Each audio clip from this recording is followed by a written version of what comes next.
Check it to the line.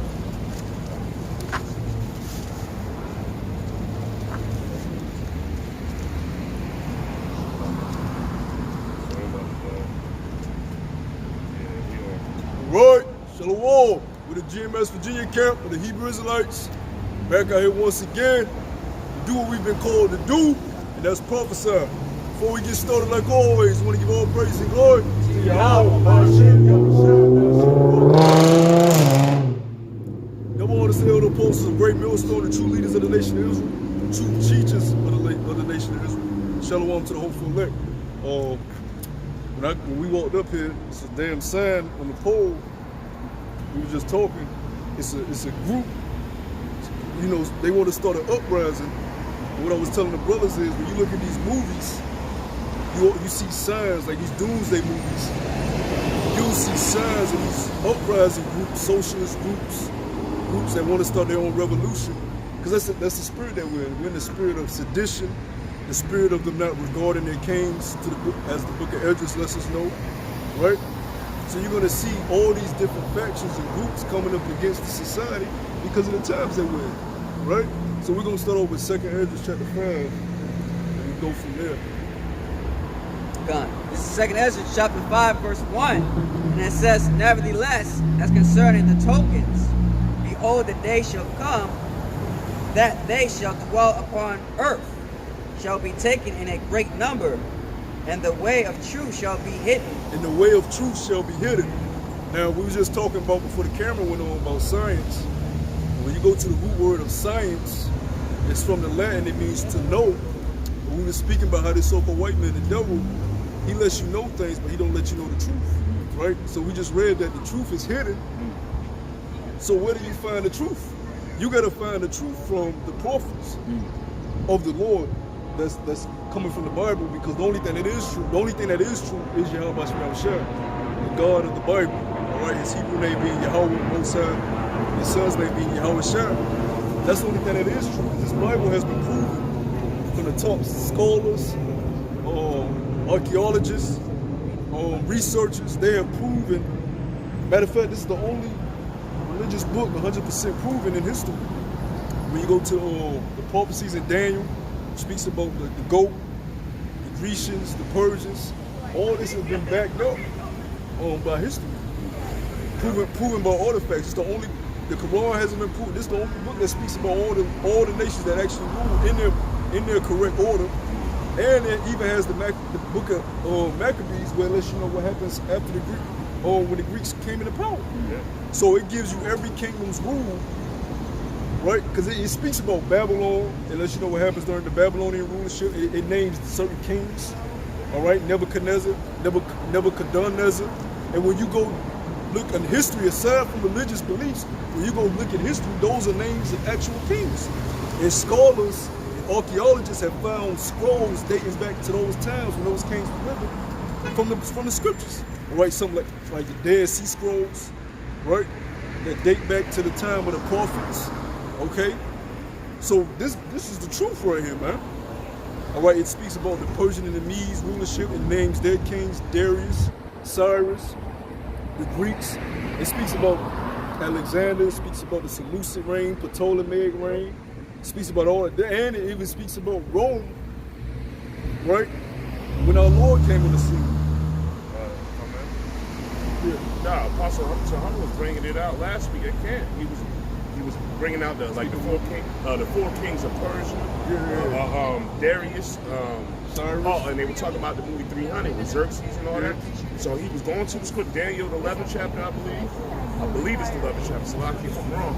And then he had Apostle Ramla Google the actual historical facts, and it was running head to head. Yeah, it's proven. And in the scriptures they call Xerxes Artaxerxes. Right, because his name was actually Artaxerxes. So, you know, people won't even know that nigga you see in 300 is stated in the scriptures. Yeah. Right? So this book is proven. This book is validated. So the truth has been hidden. So where do you get the truth from? The men that's holding the truth is the scriptures, which is the spirit. Right? Part of the truth is that the God of the Bible has dark skin. because he said he made man in his image. All right, when you go to that word image, it means visage, appearance, all right, a liking to, right? So that means the Most High made man after his own likeness, right? He gave the blueprint to the Elohim, the powers, the angels, the elect, Yahweh shall being first. And then when he made man, he said, I made man from what? The waters and from the soil of the earth. So that's why our body is made up of, not what, 90% water, right? If you don't get water, your ass will die. You gotta stay hydrated or you get sick. Why? Because the scriptures told us that we came out of the waters, right? The soil. Man was made from the soil, right? We always bring out the color of the soil. The deeper you go, the darker it gets. But when you die, what happens to your flesh? It goes back to the soil. So we need water. We're one with the earth. That's why this concrete isn't beneficial to our spirit. Because, like, if you walk barefoot on the land, it's healing. Like, you know, it brings healing. Like, if you ever walk on the beach, that brings healing. Barefoot, it brings healing to you, to your body, to your spirit, right? That's why the devil, he don't want kids playing outside anymore. He wants their brains being fried by technology. No, dead ass. Radiation, poisoning. It fucks with your eye. It kills your eyesight. It lowers your hearing because you always got headphones in. It's electronic shit. And it destroys the relationship between people. People don't even know how to conversate because everybody's building their own cult of personalities. Everybody's making their own creation of themselves based on what they want to be off of social media. Well, I want to be like this, so I'm going to appear to be like this in front of the people. This man's rulership is not beneficial to creation. Why is the relationship between a man and a woman so destroyed? Because you have women being told that their value is up here and they are supposed to be worshipped. So when they come in contact with a man, they're not coming in contact with a man as I'm looking for a man to be a servant to or serve or be humble to this man. You coming at this man like this man's will be lucky if I even brush past him. What? Because of the ways that they've been taught in this man's rulership. So there's many reasons why we want to get the hell up out of here. Because people will tell us, oh, y'all racist, y'all want to put white people in slavery. It's way deeper than that. Life has been destroyed. Life has been fucking destroyed. Like I did a video about the chick, they just found her body today.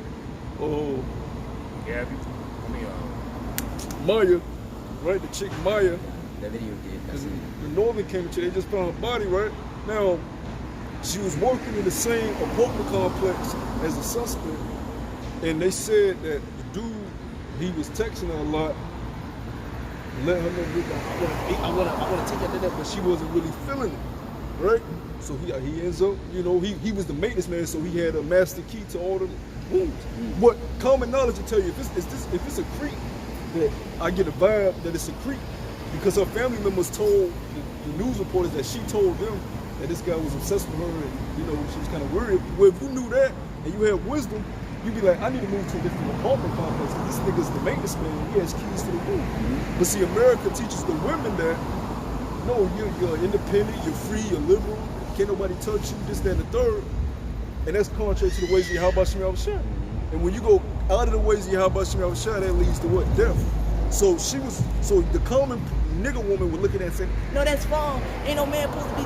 No, you're looking at it from the wrong aspect, right? Because we're not in the kingdom of heaven, which means you got freaks out here, you got demons out here, you got all type of demonic people out here.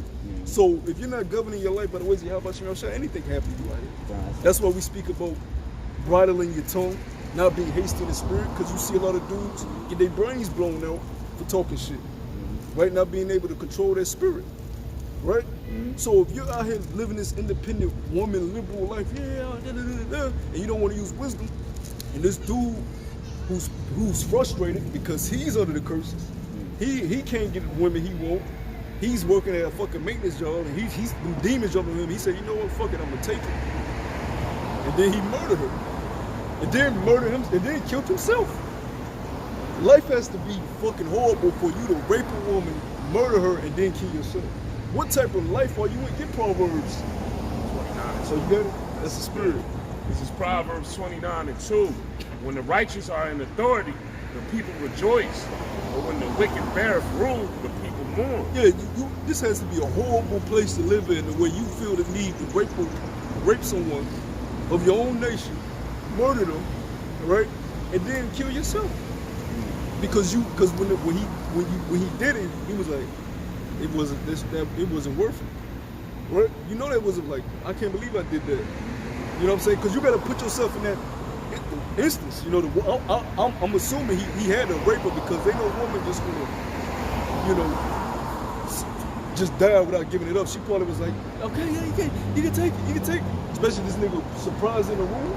So he probably raped her. Then he's like, oh shit, I can't leave this bitch alive.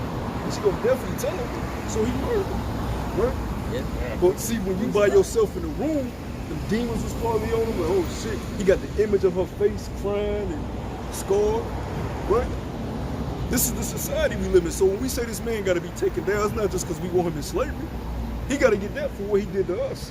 We're talking about this whole world needs to be turned right side up, man. This whole shit is out of whack. Now her father that's crying all over the place, you didn't raise her by the way you have about Shemar Shah, so you lost your daughter.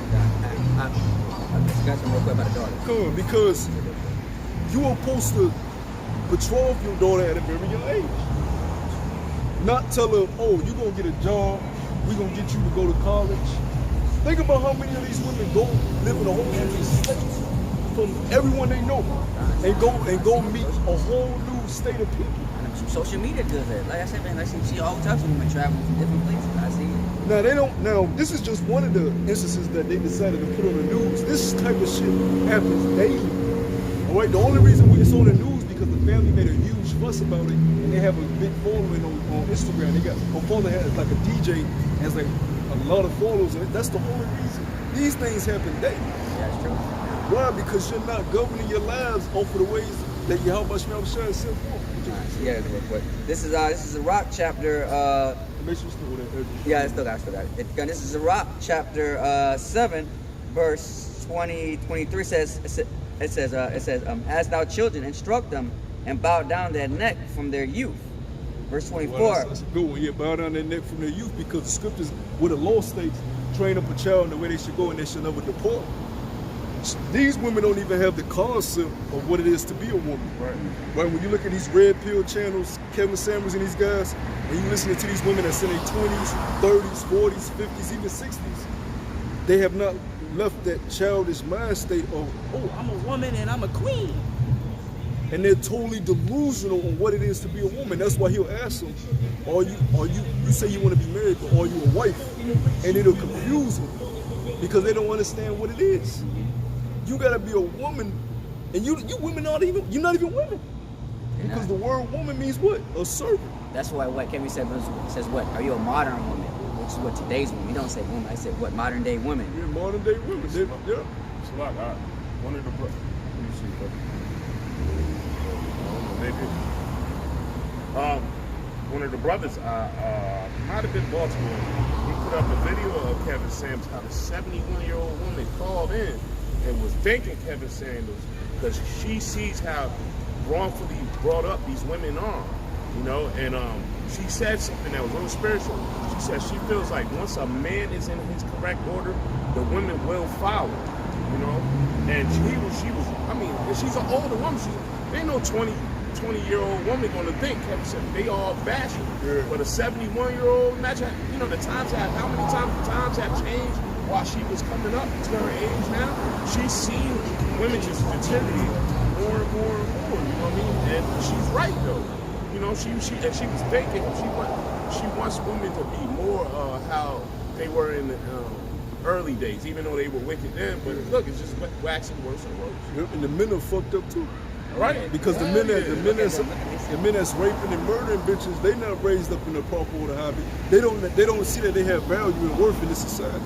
That's why I go back to the point of him taking his own life after doing that. I mean, what is the point in that? You like a female to the point you want to rape her. You rape her. Now there is a law on rape, but rape is not something we say, in our culture we say, oh, just go rape women. That ain't something we just did. That was either a last resort because the tribe of Benjamin, to escape being not a tribe, Extinction. Yeah, they had to take women, right? That was an instance where that happened. Or we always bring out the fact that if a man seen a damsel that wasn't betrothed and in this state, he was in distress and couldn't wait no more, he took it, right? But even within that, there's an order within that. You got to be able to pay that dowry. And you cannot put her away. She's your flesh. See, part of having sex with a woman is you become one flesh, right? Yeah, that's right. With that person. That's why another thing about this kingdom, sex is totally promoted in the wrong way. Don't just have sex with this person. Even men, even you men, you're not just supposed to be out here just popping any goddamn woman. It goes back to you having value in yourself. See, when you come into this knowledge and you realize you're an Israelite, man, you look at yourself in a way different way. You don't say, oh, I need to just have sex with her because I'm in a low state. Man, have some dignity about yourself, right? Yeah. These men in the world, they don't value themselves. That's why they'll murder each other. That's why they'll murder themselves. That's why they'll murder their mothers. They don't see no value in who they are. Yeah. You know, sex, we're going back to sex. When you have sex with somebody, you intertwine and become one flesh. That's a bond. So for you women that's having partner, right? Let's take a woman for instance, right? If she have 7 partners for each day of the week, let's say she have sex with one do on Monday, Tuesday, another do on Tuesday, another do on Wednesday, all the way to Sunday, and they all come in her that week. Who's the fourth? Now, if you take 7 partners for a week, you have sex with one on Monday, you have one on Tuesday, you have all 7 of them women get pregnant that week. Who's the fourth? You. So naturally, you are meant to indulge in polygamy. They are not. So everything is confused. Because believe it or not, monogamy in this kingdom brings depression. Yeah. Because you being in the house with one woman, for one, a man is not supposed to be with a woman 24 goddamn 7. That's true. Even in our law, there's a place for a woman to go and be put away from her man at a certain time, the time of her month and stuff like that. You know? Here in this society, they say, oh, you live with this one person for the rest of your life, and that's why people go insane. That's why how you say relationships don't last long. How you say, like I said, you know, like I said, you be married like 10 or 7 years, all of a sudden, what, divorces happen. So what? All that time you spend 7 years, the relationship is nothing. And what is the marriage based on for? This fake concept of love. When the Lord didn't say nothing about that in the law. You gotta love this person before you gotta make vows. Yeah, the Lord said, look, you getting this husband here because he's able to provide for you according to the way I said a man is supposed to provide. He's not going to diminish her clothes. He's not going to diminish her food. He's going to give her children.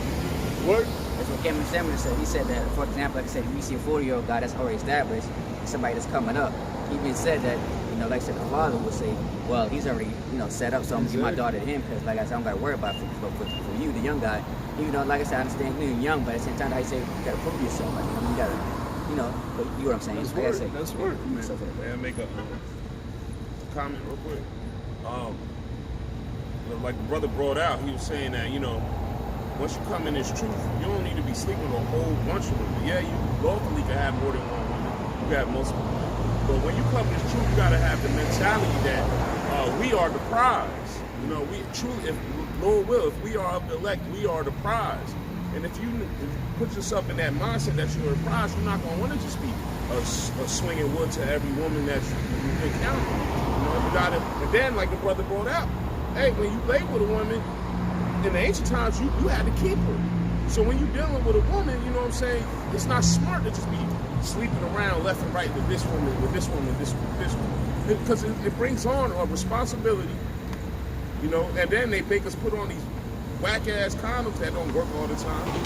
So, you know, that really brings a responsibility, and then it causes a headache as well. Yeah. These women we're under the curses, remember that, and these women are held, you know, and it says that in the scriptures. Yeah, you know? Yeah, brothers gotta stop doing that shit.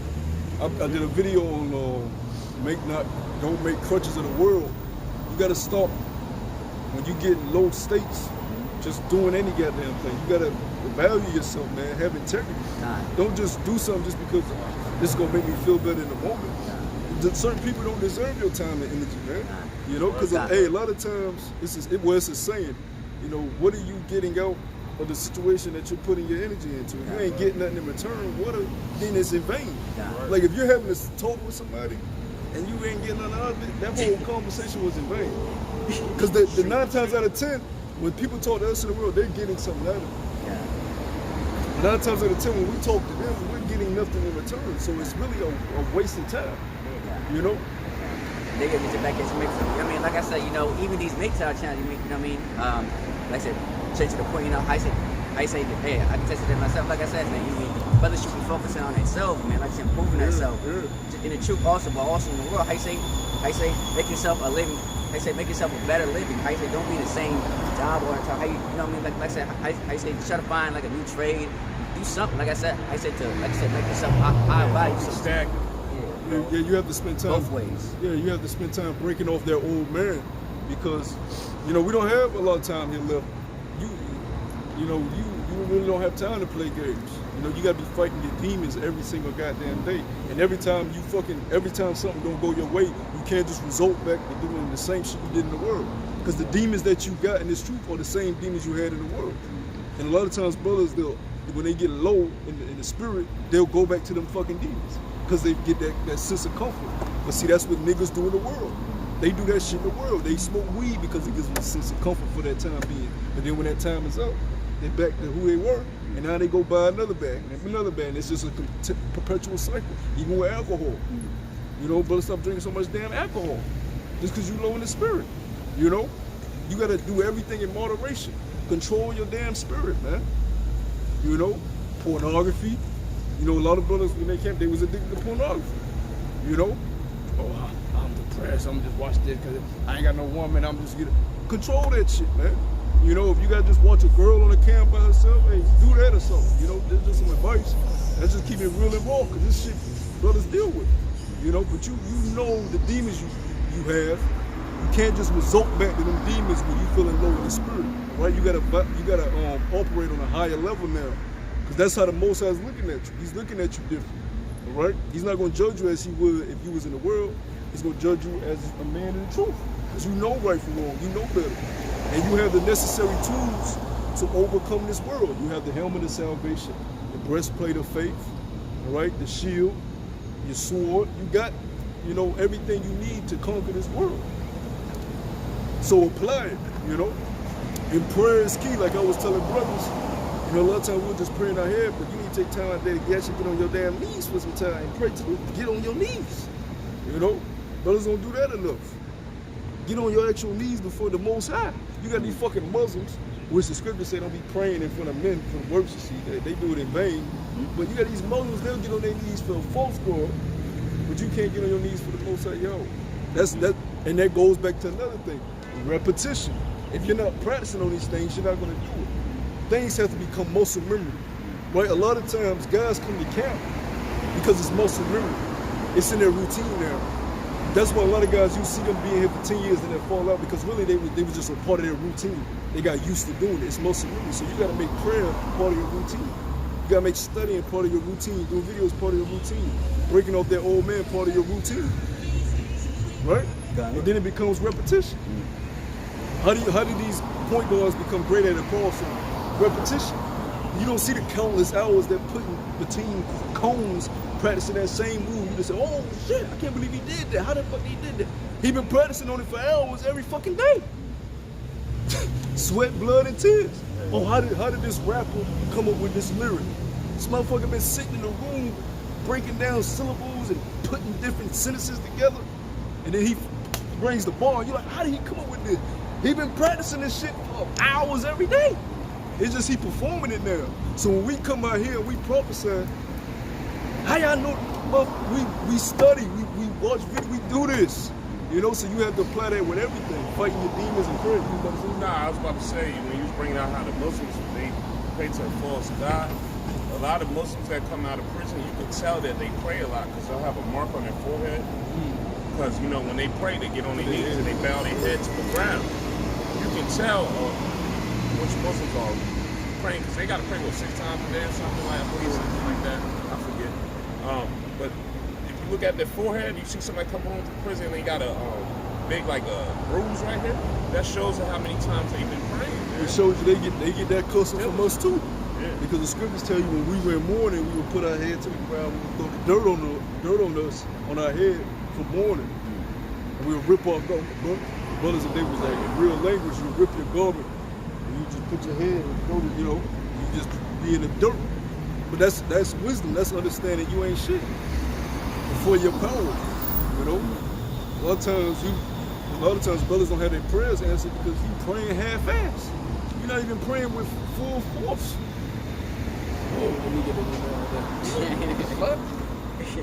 You know what I'm saying? You're not taking really time out to pray to the Lord. You got to do that. Daniel said he set out a schedule and prayed. He said he gave himself a schedule 3 times a day. He took out of his day time 3 times. Who knows how long he was praying? Could have been 30 minutes. But he said, I'm going to pray 3 times a day. That's examples that we have, you know? Because you constantly on the move in this world, and that's the tricks of the devil. He wants to keep you focused on other things to keep you distracted from what you need to do, you know? That's why the scriptures say wisdom and knowledge should be the stability of thy times. Repetition, practicing these things down, so when the great test comes, we're able to pass it with ease because we've been studying all along. We know the goddamn answer. We don't need the answer sheet. You know? You know when you used to give you a test, they used to give you like an hour to take, and then you had always had that one smart ass student finish. As soon as he get the, you know what I'm saying? You used to hate on the nigga, but in reality, he was stuck. They was preparing. You can't get mad at them. Cause you on the basketball team, you want people to cheer when you make a shot. Cause you practice on it, but you hating on them because they practice on what they practice. No, they prepare for the test. Same way you prepare for what you like. So we preparing for the test because in the book of Revelation it says this is to try the whole world. When you go to that word try, it means to test. All right? So the Lord is getting ready to test everybody's faith and beliefs and integrity. And the majority of the world is gonna fail the test. You can't pass it if you ain't been studying. Just like you got these entertainers, some of these entertainers and athletes saying they're not gonna take it. You got Andrew Wiggins saying he ain't gonna take the potion. Bradley Beal, all these guys, right? That's what they're saying right now. But see, people fail to realize it's about to get way worse than this, man. This jab is nothing.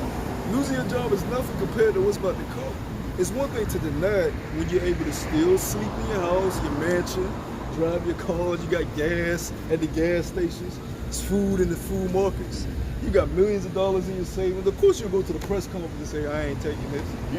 What happens when there's no more gas in the goddamn gas stations? What happens when the cars don't fucking run no more? What happens when the fucking lights out? Right? What happens when the food goes bad in your freezer and refrigerator? And all hell is breaking loose. It's gonna be, that's the times we get into. So yes, we commend you guys for standing bold at this point in time. But just keep in mind, it's about to get way harder than that. You know, the prophecies we speak about, this ain't nothing, man. This devil about to lose his goddamn mind. He finna take it there. You are going to see, y'all want to see people dying? Because that's the main complaint. We ain't seen nobody. Y'all want to see people dying? It's about to come. Millions of people gonna be dying out there, man. And that's gonna be the judgment of the Lord.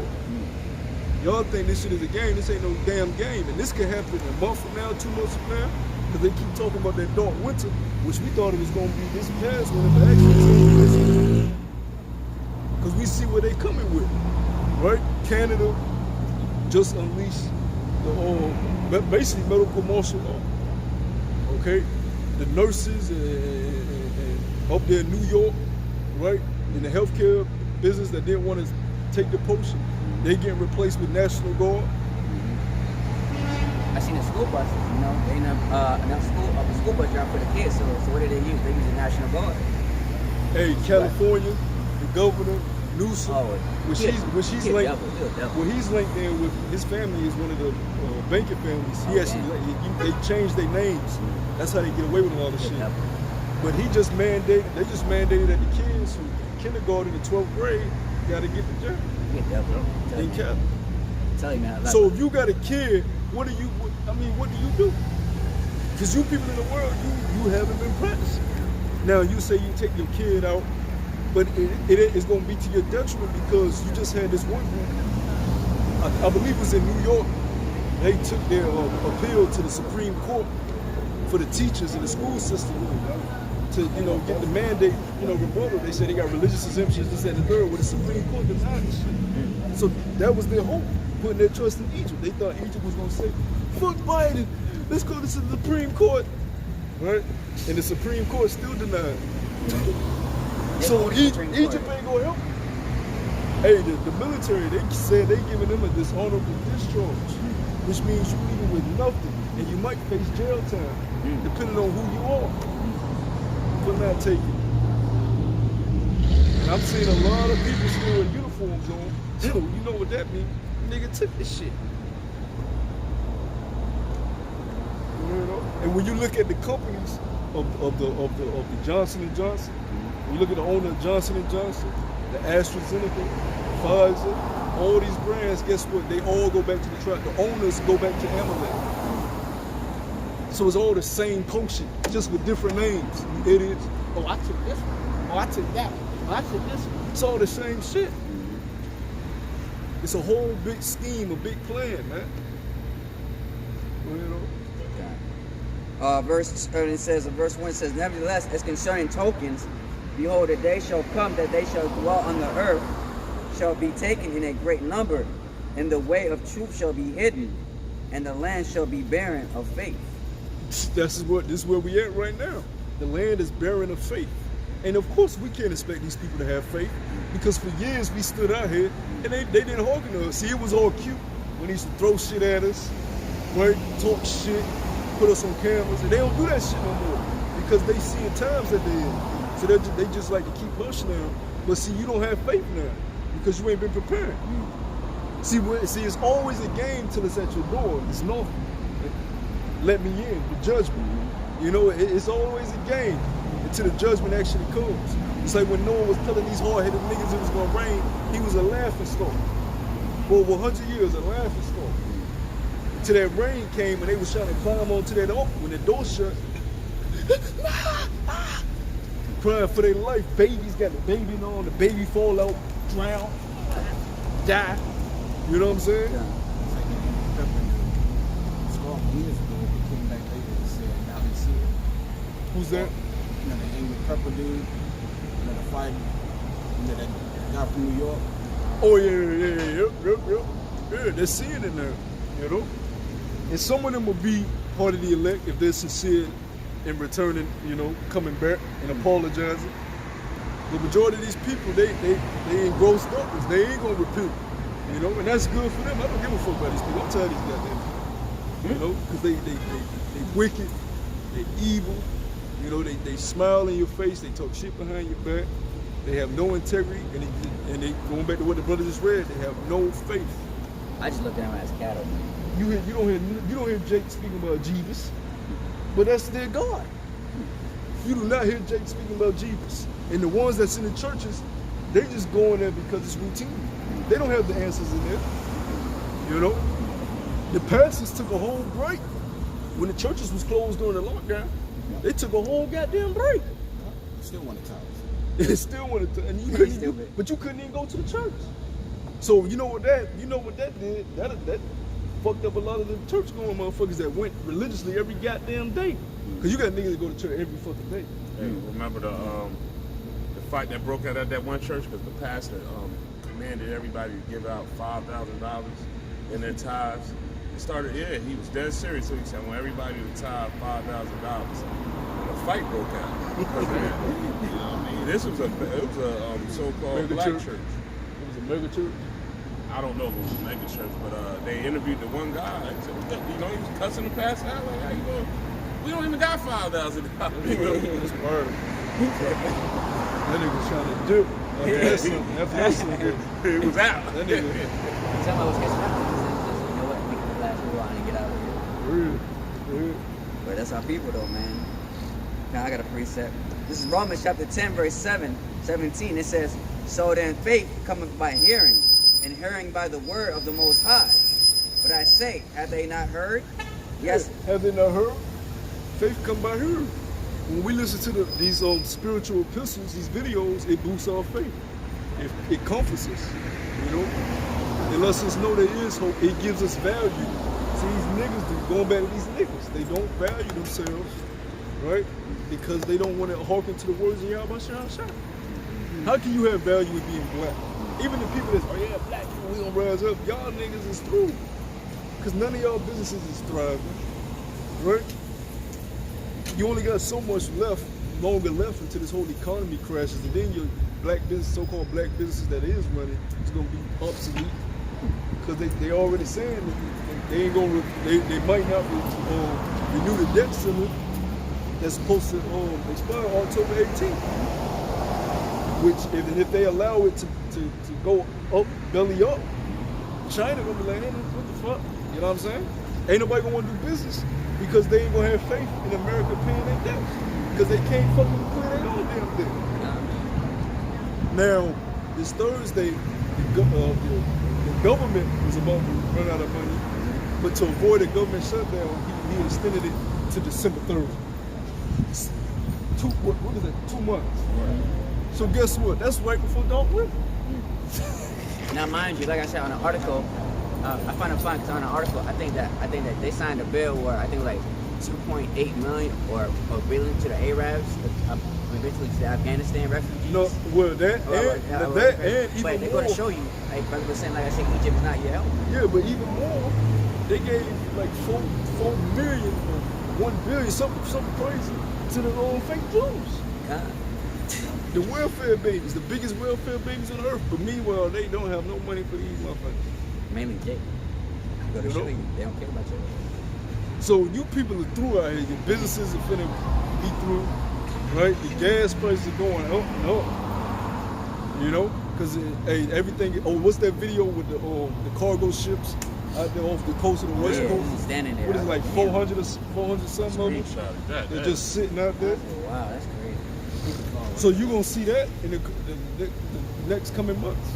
The effects of that. You ain't going to see it immediately because you already had cargoes coming in throughout the year. So what we got out here is what already came in. Oh, damn. But the shit that's sitting out there, that's for the months ahead. Ain't going to be shit coming in. And there ain't going to be no one there to offload it any goddamn way if they're able to bring it in. Because all hell can be broken. Yeah. You know? Go ahead on. And it says, verse 17 says, so then faith comes by hearing, and hearing by the word of the Most High. But I say, have they not heard? Yes, verily, that sound went into all the earth, and their words unto the ends of the world. Yeah, but instead they chose to laugh at the Hebrew Israelites. The black Hebrew Israelites with them damn dresses on, they hate white people. You know what I'm saying? That's all they take from what we hate. They hate white people. You can have multiple women. But yet the only people that showed hate was all the so-called white people who actually brought violence in the name of Christianity. They came to America in the name of Christianity, chopping niggas' heads off, man. Putting your ass to slavery in the name of Christianity. You niggas were the Christmas gifts to little Susie. Little pickaninny, pop! And they put a chain on you and Susie got you on a chain across the whole plantation.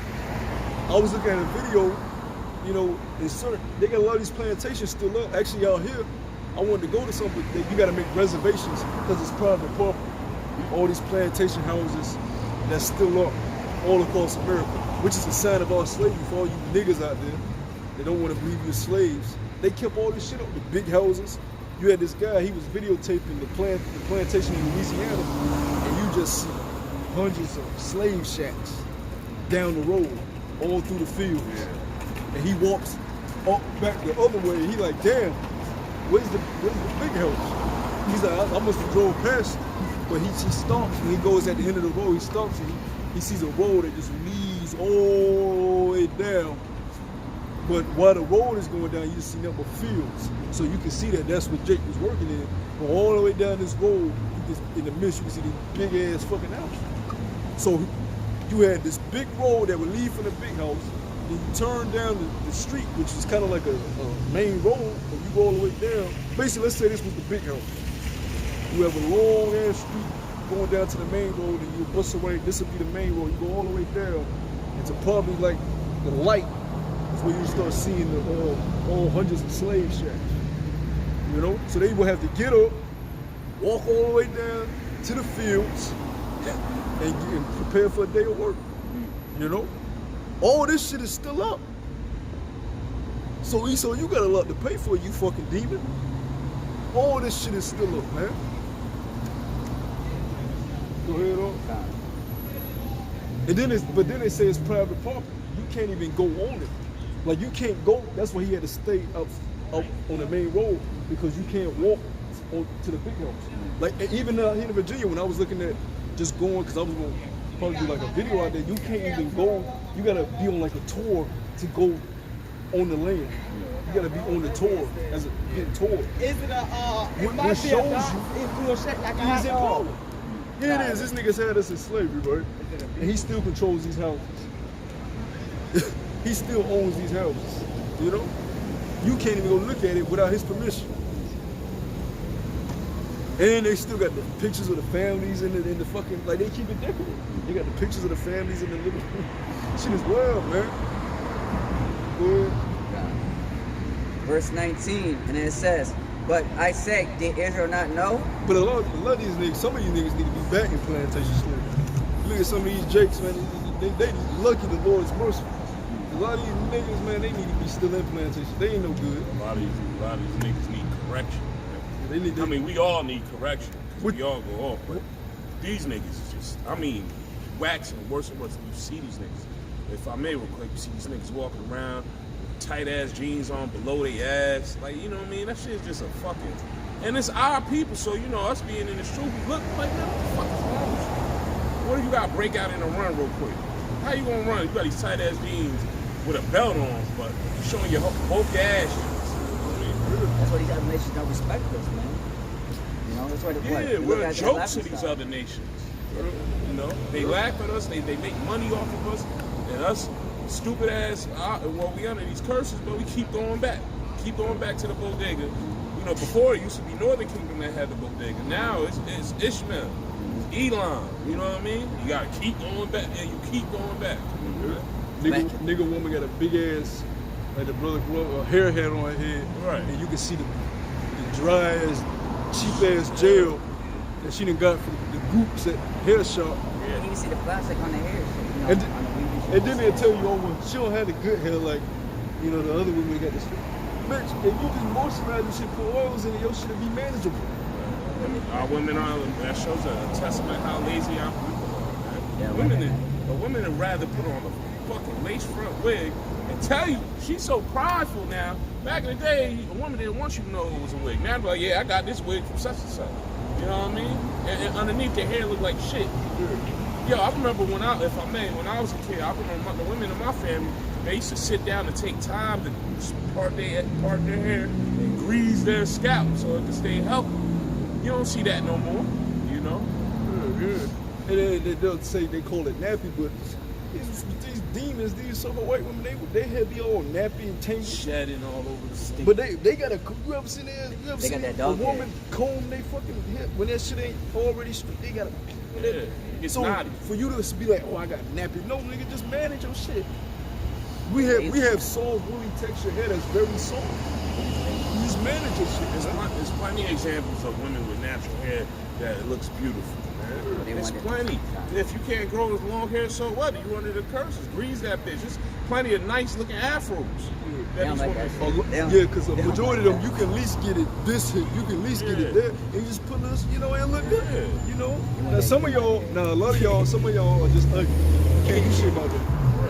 That's the curses. The Lord said He was gonna make a lot of y'all ugly. So some of y'all, you put a wig on or bald headed, you just gonna be ugly. Long ass eyelashes all the way out here. One of them sliding off. All that fucking cake makeup powder on your face, looking crazy. You look like Casper at night. You know, this is madness, man. Woman supposed to have a bare face. Supposed to see her beauty. Everything natural. Her boobs are real. Butt is real. You know, vagina only has your fit. You know, it ain't got a whole bunch of different fits from this nigga, that man, this nigga. You know, she can tell you all the different penis sizes she done had. You know, this is madness, man. You get with a woman, you think you teaching her something. She learned that in middle school. She got bent over in middle school. You can tell a woman that been ran through because they have confidence, right? I remember when you used to go to school with, you know, the young women, because that's what they are, young women. You would see they would be shy. And then one day they'll come to school, spread forth necks like the scripture said. You know, proud walking. She got a little shake. She got a little walk in her hips now. And somebody not pop that shit. Now she got confidence. She ain't shy. She ain't the shy little girl in the playground no more. And all these women you see with these spread forth necks, man, they fucking a dude every goddamn day. Because they say they don't need men, but they get their confidence from men. Because if a man never gave them the attention of the day, they'll be miserable. That's why they need this attention from this man and that man, this man and this man. Need their pick of the litter. You know? They thrive off the attention from man, but in the same breath and say they don't need a man. They're walking contradiction. They're like children, man. They're children. Go ahead, man. And it says, but I say, the Lord get ready to judge these niggas. You ain't got to go back to plantation slavery because what you finna get is gonna be far worse. A lot of y'all gonna be forced to starve, famine. Some of y'all gonna have to eat your fucking kids. That's prophecy. And a lot of y'all gonna do it because I was watching a news clip. A woman, she just murdered her son and daughter. I think one of them survived. That's what I'm talking The about. one that threw him out there. She murdered their ass. Both of them, the boy and the girl. Oh, not the one that threw him out the window. Oh. This one, she took their life. She said both of them dead. You know? Damn. I think it was both was under like 12 or some shit like that. You know? Nigga woman. So it ain't nothing for them to eat them. If they put them to death, they sure to eat them if they hungry. That's the people we dealing with, man. These niggas are wicked too. You know? But you deserve it, because y'all motherfuckers are wicked. Y'all sell each other drugs. Every show that come out is about drugs. A nigga selling drugs. You know what I'm saying? They got a new show, what is it, BMF or some shit? It's just the same nigga shit. The same. How many drug shits are y'all gonna make about our people? And we not even the biggest drug dealers. E is moving more weight than any of you niggas can ever think. This nigga got his hands on opium. This nigga got his hand on gold. This nigga is chopping off rhinoceros horns. You know, this nigga going out taking fish out of the sea that you don't even know about, selling it. It's perfumes and shit. You know? But they make movies about us. This nigga so good. And Drake say, oh yeah, man, this shit the ball. Oh shit. Hey. It is, but The same shit. What's cool about a nigga selling his own people drugs and shooting his own fucking people and then enslaving his own people because he got his own people in his crew? That was that fucking New Jack City shit, Nino Brown. You enslaving your own people, beating them upside the head, putting them when they get out of water. That's the Lord puts niggas to death like that, man. You elevating this nigga Big Meech as if he's something to fucking praise, man. Same nigga bullshit. That's why the Lord's finna destroy this place. But you don't see no shows about the Moors. You don't see no shows about the kingdoms of our people in West Africa. You definitely ain't gonna see no shows about us ruling in Israel. King Solomon being dark-skinned man. You ain't gonna see none of the 300. You ain't gonna see the 300 as us. You ain't gonna see the Maccabean movies as us. But a nigga with a fucking Kango and some Pumas with a gold chain selling his people drugs. Our people don't elevate, man. They stay in this darkness, man. That's why the Lord just got to take them out the way. And E loves them in that state. That's why he allows them to make these shows. He'll get these niggas these movie deals like 50 Cent. He'll get these niggas. Now they are entertaining. Don't get me wrong. It's entertaining to watch this shit. But it's bullshit. It's nigga shit. It's the same old bullshit. You see the documentaries on Northern Kingdom being kingpins, like Northern Kingdom, the biggest kingpin. I was watching a documentary. It was about the biggest kingpins in America. It was all Judah, Southern Kingdom, Northern Kingdom. I'm looking like these niggas ain't got shit on Esau. The CIA was funding all these niggas. They even got a movie, by the way, with the movie Tom Cruise. I forgot what's it called. Yeah, George Bush Sr., he was cool with Emmanuel Noriega. What do you think they was doing? You know what I'm saying? They made Jake the face of drugs, man. Yeah. And that's bullshit. They made Jake the face of murder and drugs. Even now, Jake is the face of pedophilia. R. Kelly. None of they say he worse than Epstein. Right. Meanwhile, Epstein, and it wasn't as cute as they made it seem in the documentary. Oh, he luring girls. No, motherfucker, they was over doing sacrifices, all type of demonic shit. Here it is, y'all. They not even mad about the fact of the shit they say R. Kelly did, which I don't know because I wasn't there. They say I guess he wasn't feeding them, he was locking them in rooms, whatever. We don't know that for sure. They mad about the fact that the women was underage, when according to the Lord they wasn't. And not only that, the parents gave them to this nigga. How the hell you don't know who your daughter is? and she was a celebrity. Get the fuck out of here, right? And then you 15, 16, and you don't know whether you want to do you want to have sex with dude or not. You don't know if you want him to shit on you or piss on you or make you have sex with another woman. Because the one girl that they interviewed said, he made me have sex with another. You don't know how to say no at 16? Nigga, I was cussing niggas out at 12. I'm like, I ain't doing that shit, nigga. Fuck on. You know what I'm saying? So it's all bullshit. They just want to make Jake the face of rebellion. Jake is the face of rebellion when it comes to the jam.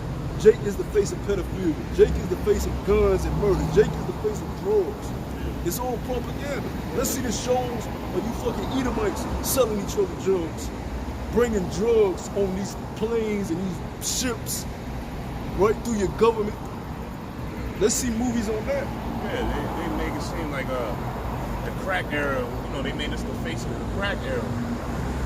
Tyrone didn't know how to put the Pyrex on the under the fire and mix it with baking soda. That's a damn science. That's a science ingredients. You know, it's a procedure.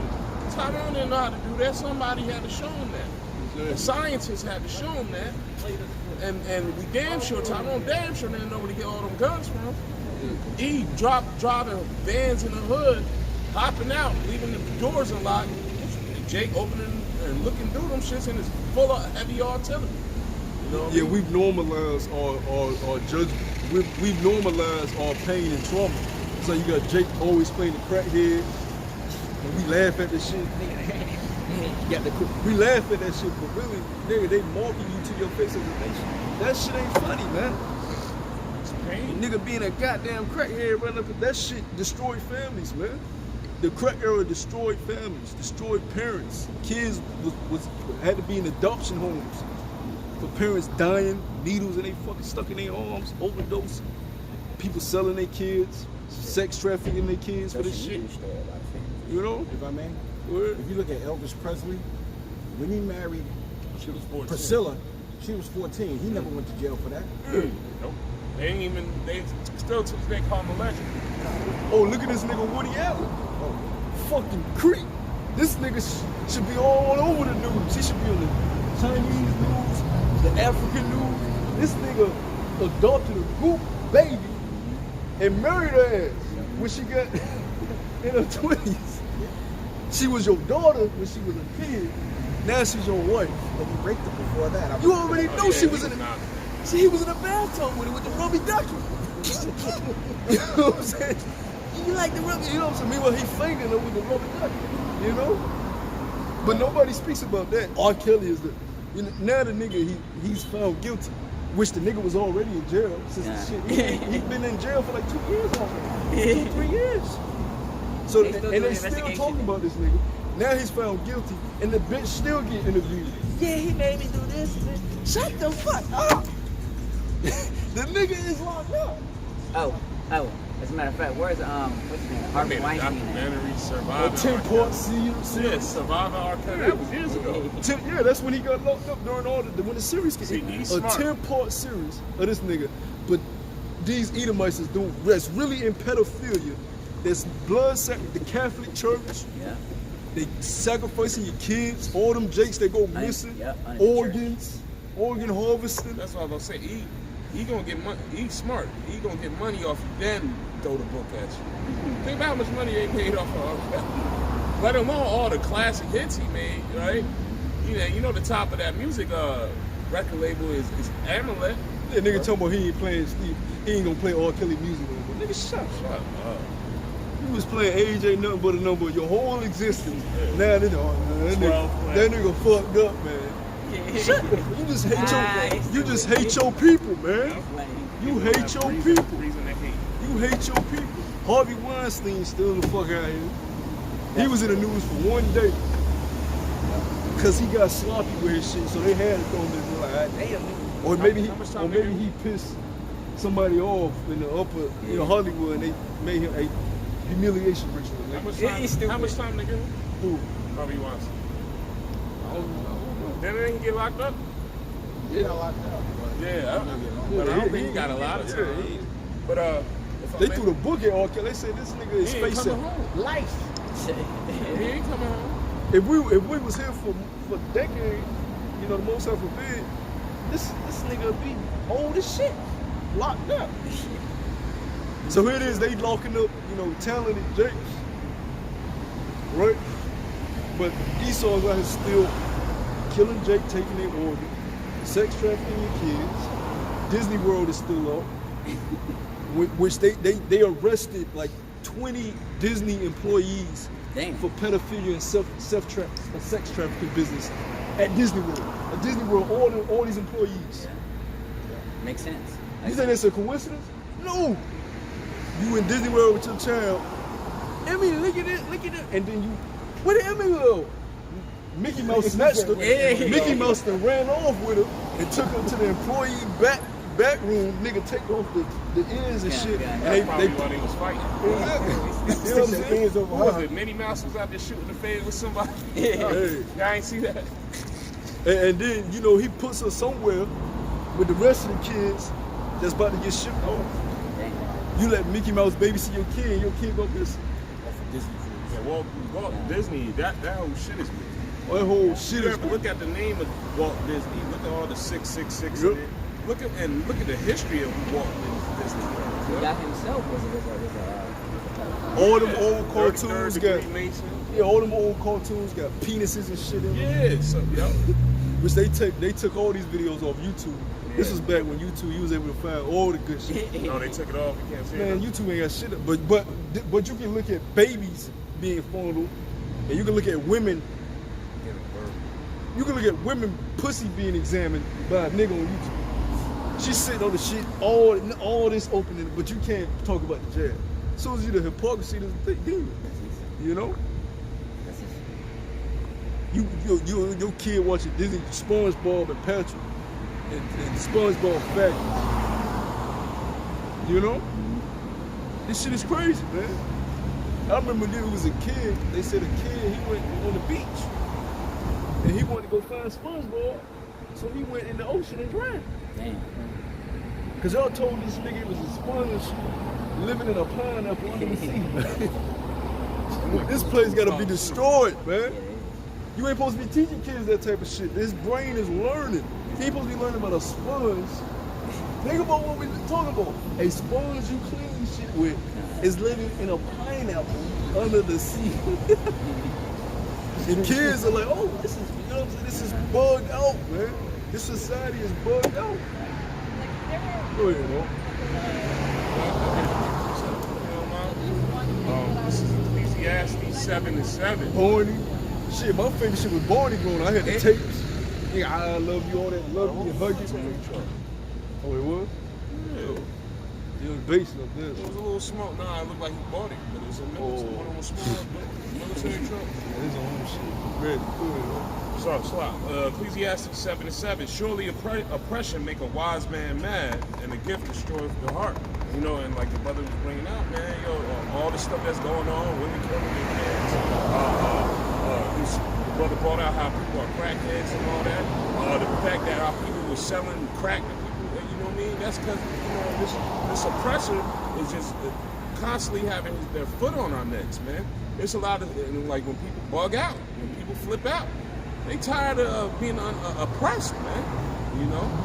I just wanted to bring that up. You got people blowing their brains out because they can't take what they're going through.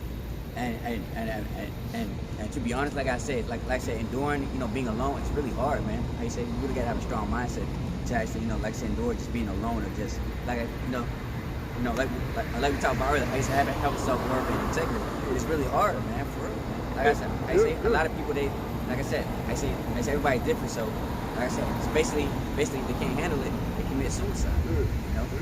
It's a false balance here. Think about how we was raised. It's a false balance. All you've been your whole life is entertained. Then you was thrown into the real world. You was able to watch Lion King, Power Rangers, Dragon Ball, all this cartoon shit, right? Then just throw you into the real world. Or you was into sports. All you do was being entertained. This nigga just entertains you. He don't tell you how to survive as a man, how to build a home for yourself, right? How to hunt, right? Because that ain't just an Edomite thing. We do that too. How to hunt, you know what I'm saying? how to start fires, how to, you know, fish properly, how to fish properly. And you don't know what the fuck you just threw out there. You just out there just, you know what I'm saying? How to eat, your diet. That's that's one of the biggest problems in America. Yeah. America has the worst diet on the planet. Right. Matter of fact, it ain't even a diet. Niggas just eat what's available. Yeah. They stop at the nearest fast food shit, and that's they fucking food. Hey, They're not concerned like with. I said, every night, like I said, Wendy's and McDonald's at the pack, man. They're not concerned with any minerals in the food. They don't even think about what their body needs. Like your body needs certain shit to act properly. The scriptures tell you sicknesses come from foods you eat. Yeah. When you have an improper diet, you will feel sickness. You know what I'm saying? You have heart problems, you have high blood pressure, you have body pains, you have all headache, you have all type of shit because of your diet. You know what I'm saying? When I stopped eating processed and fast food, I feel amazing. You know what I'm saying? But America, they just who the oh, I thought it was somebody. Who it's just whatever your eyes see, you take it in. You know what I'm saying? Marshmallows. What's in marshmallows? I don't give a fuck. I want a marshmallow. Marshmallow is straight chemicals, pork, plastic, all type of crazy shit. You know what I'm saying? I want a marshmallow. M&M. What's in M&M? I don't fucking know. I want it. Just because it tastes good. That is America. Ramen noodles. You know what I'm saying? All this shit, man. Hey, can I get this? Yeah, that shit fake. Can I get this piece of the comic book? Brother Kazak Ban Yahweh put Ecclesiastes 1:14. I have seen all the works that are done under the sun, and behold, all is vanity and vexation of spirit. Yeah, all this shit is vanity. All this shit is vexation. You know, going back to what we talking about. Your dad's fucked up, you know. Because he didn't teach you anything as a child. We was bringing up earlier, you train up a child the way they should go, they showed up apart. You wasn't supposed to be sitting home like me. I was home all day watching fucking Power Rangers. Trying to be the White Ranger. You know what I'm saying? Tommy, trying to be Tommy. He was the Green Ranger. He was the Green Ranger in the classic shit. Then he turned to the White Ranger. Yeah. You know what I'm saying? You just want to be, you know, in the crib. But you was supposed to be. Either Jake was doing that, or they was idolizing sports figures and wanted to be the sports figure. You know what I'm saying? I want to be MJ. You know what I'm saying? But you wasn't learning how to hunt, you wasn't learning how to build, you wasn't learning how to think, you wasn't learning how to treat women, how to guide a house, how to rule. He ain't teach you none of that shit. And then he just, when you get to, all right, nigga, you 18, throw you into a world full of debt, oppression. Right. Oh, they don't tell you that this whole society is built off Edomite supremacy. So the way you talk, you gotta you gotta change the way you talk, you gotta dress a certain way, you gotta act a certain way, and now you depressed because you're like, what the fuck? In school, I was able to just do whatever the fuck. As a kid, I was able to do what I was kind of free. Now I feel like a fucking, what the fuck going on with me? Because you done been thrown into fucking hell. Yeah. Now you need counseling. Exactly. Now you need counseling because now you're trying to get released from a woman because that's supposed to be your peace from this shit. But then when you go to her, you catch even more hell. You know? Well, because she wasn't raised right. She in the crib learning. You kick a boy in the nuts. You tell these boys you are the prize, right? You go get your degree, right? You go be a strong, independent woman. You don't need men. And who telling them that? They mothers, right? Because the mama scarred, she got cheated on. You women are wicked. They get cheated on and tell their daughters. I've seen this firsthand from my mom and all my sisters. They'll tell their daughters, don't you trust no man because you got cheated on. When you don't even realize it ain't no such thing as a man cheating. A man can only commit adultery by having sex with another man's wife, all right? As long as he ain't did that, he ain't did nothing wrong in the eyes of the Most High, you know? But even within that, it is kind of fucked up because a man ain't just supposed to just sleep with different women and not be taking them in his household. Because like we were saying earlier, you become one flesh. So if a man has a wife, he go have sex with another wife, it ain't just supposed to be a fling. And you just let that woman off when you done with her, she go have sex with another man. No, if you have a wife, that's your wife, and if you decide to step out, you're finding another wife. You're not just stepping out as a fling. So that's another thing of how sex has been promoted wrong here. And that's why women look at polygamy so fucked up, because they don't see it as a man building a nation. a man building a stable home. These women want friends and they want to go out and they want friends they can trust. What's better than a sister wife? You both have the same husband. You both raising the same kids. You both are defending the family. So you can trust this woman because you both are fighting for the same thing. Instead, you go to these colleges and you go with these women that you don't know shit about. They don't care about you. It's all a facade. You know, you trying to be Meg Thee Stallion, she trying to be Nicki Minaj. It's all competition. It's all bullshit.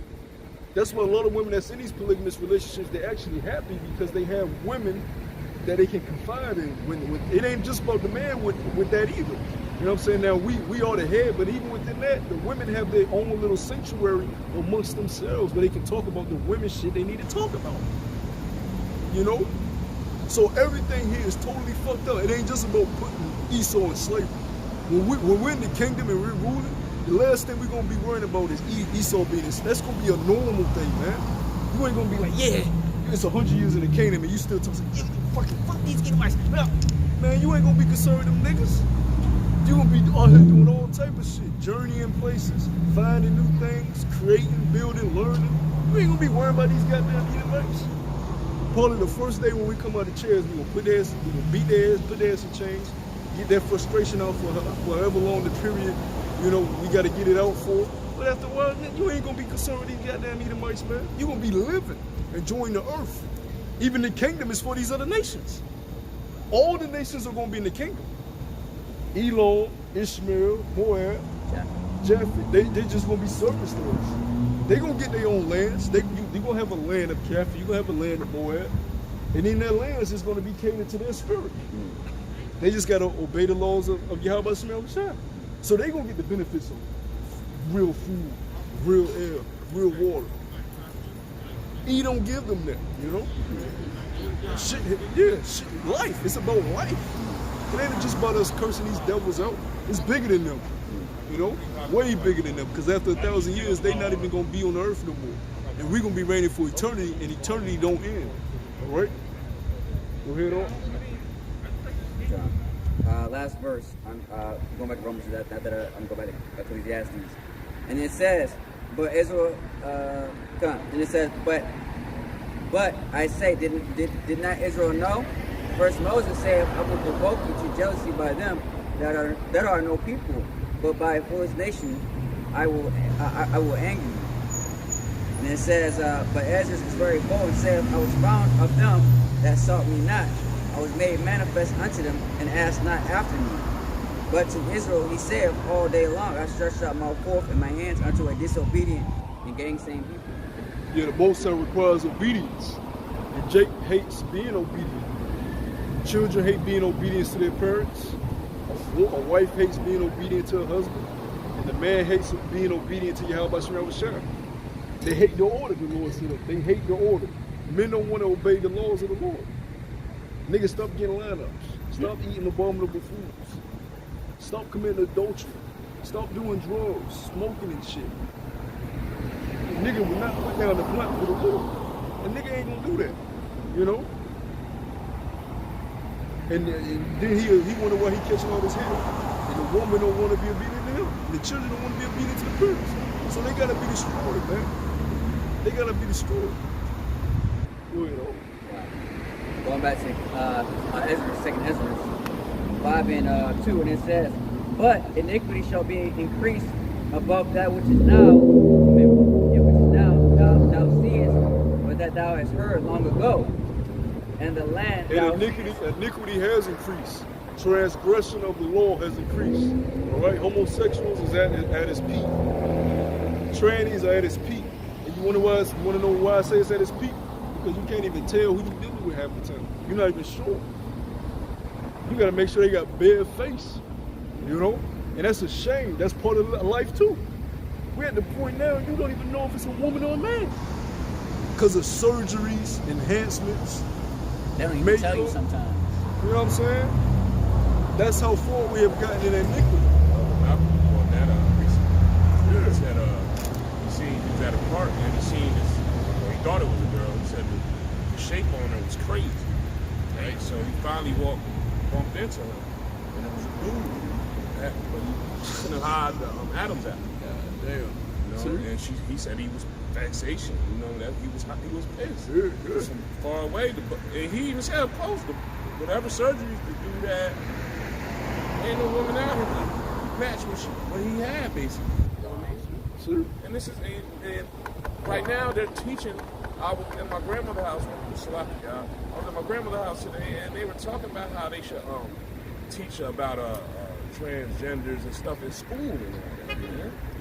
Like, it's okay, man. This is not okay, man. A lot of parents are starting to realize that the information that their kids are being taught in school means that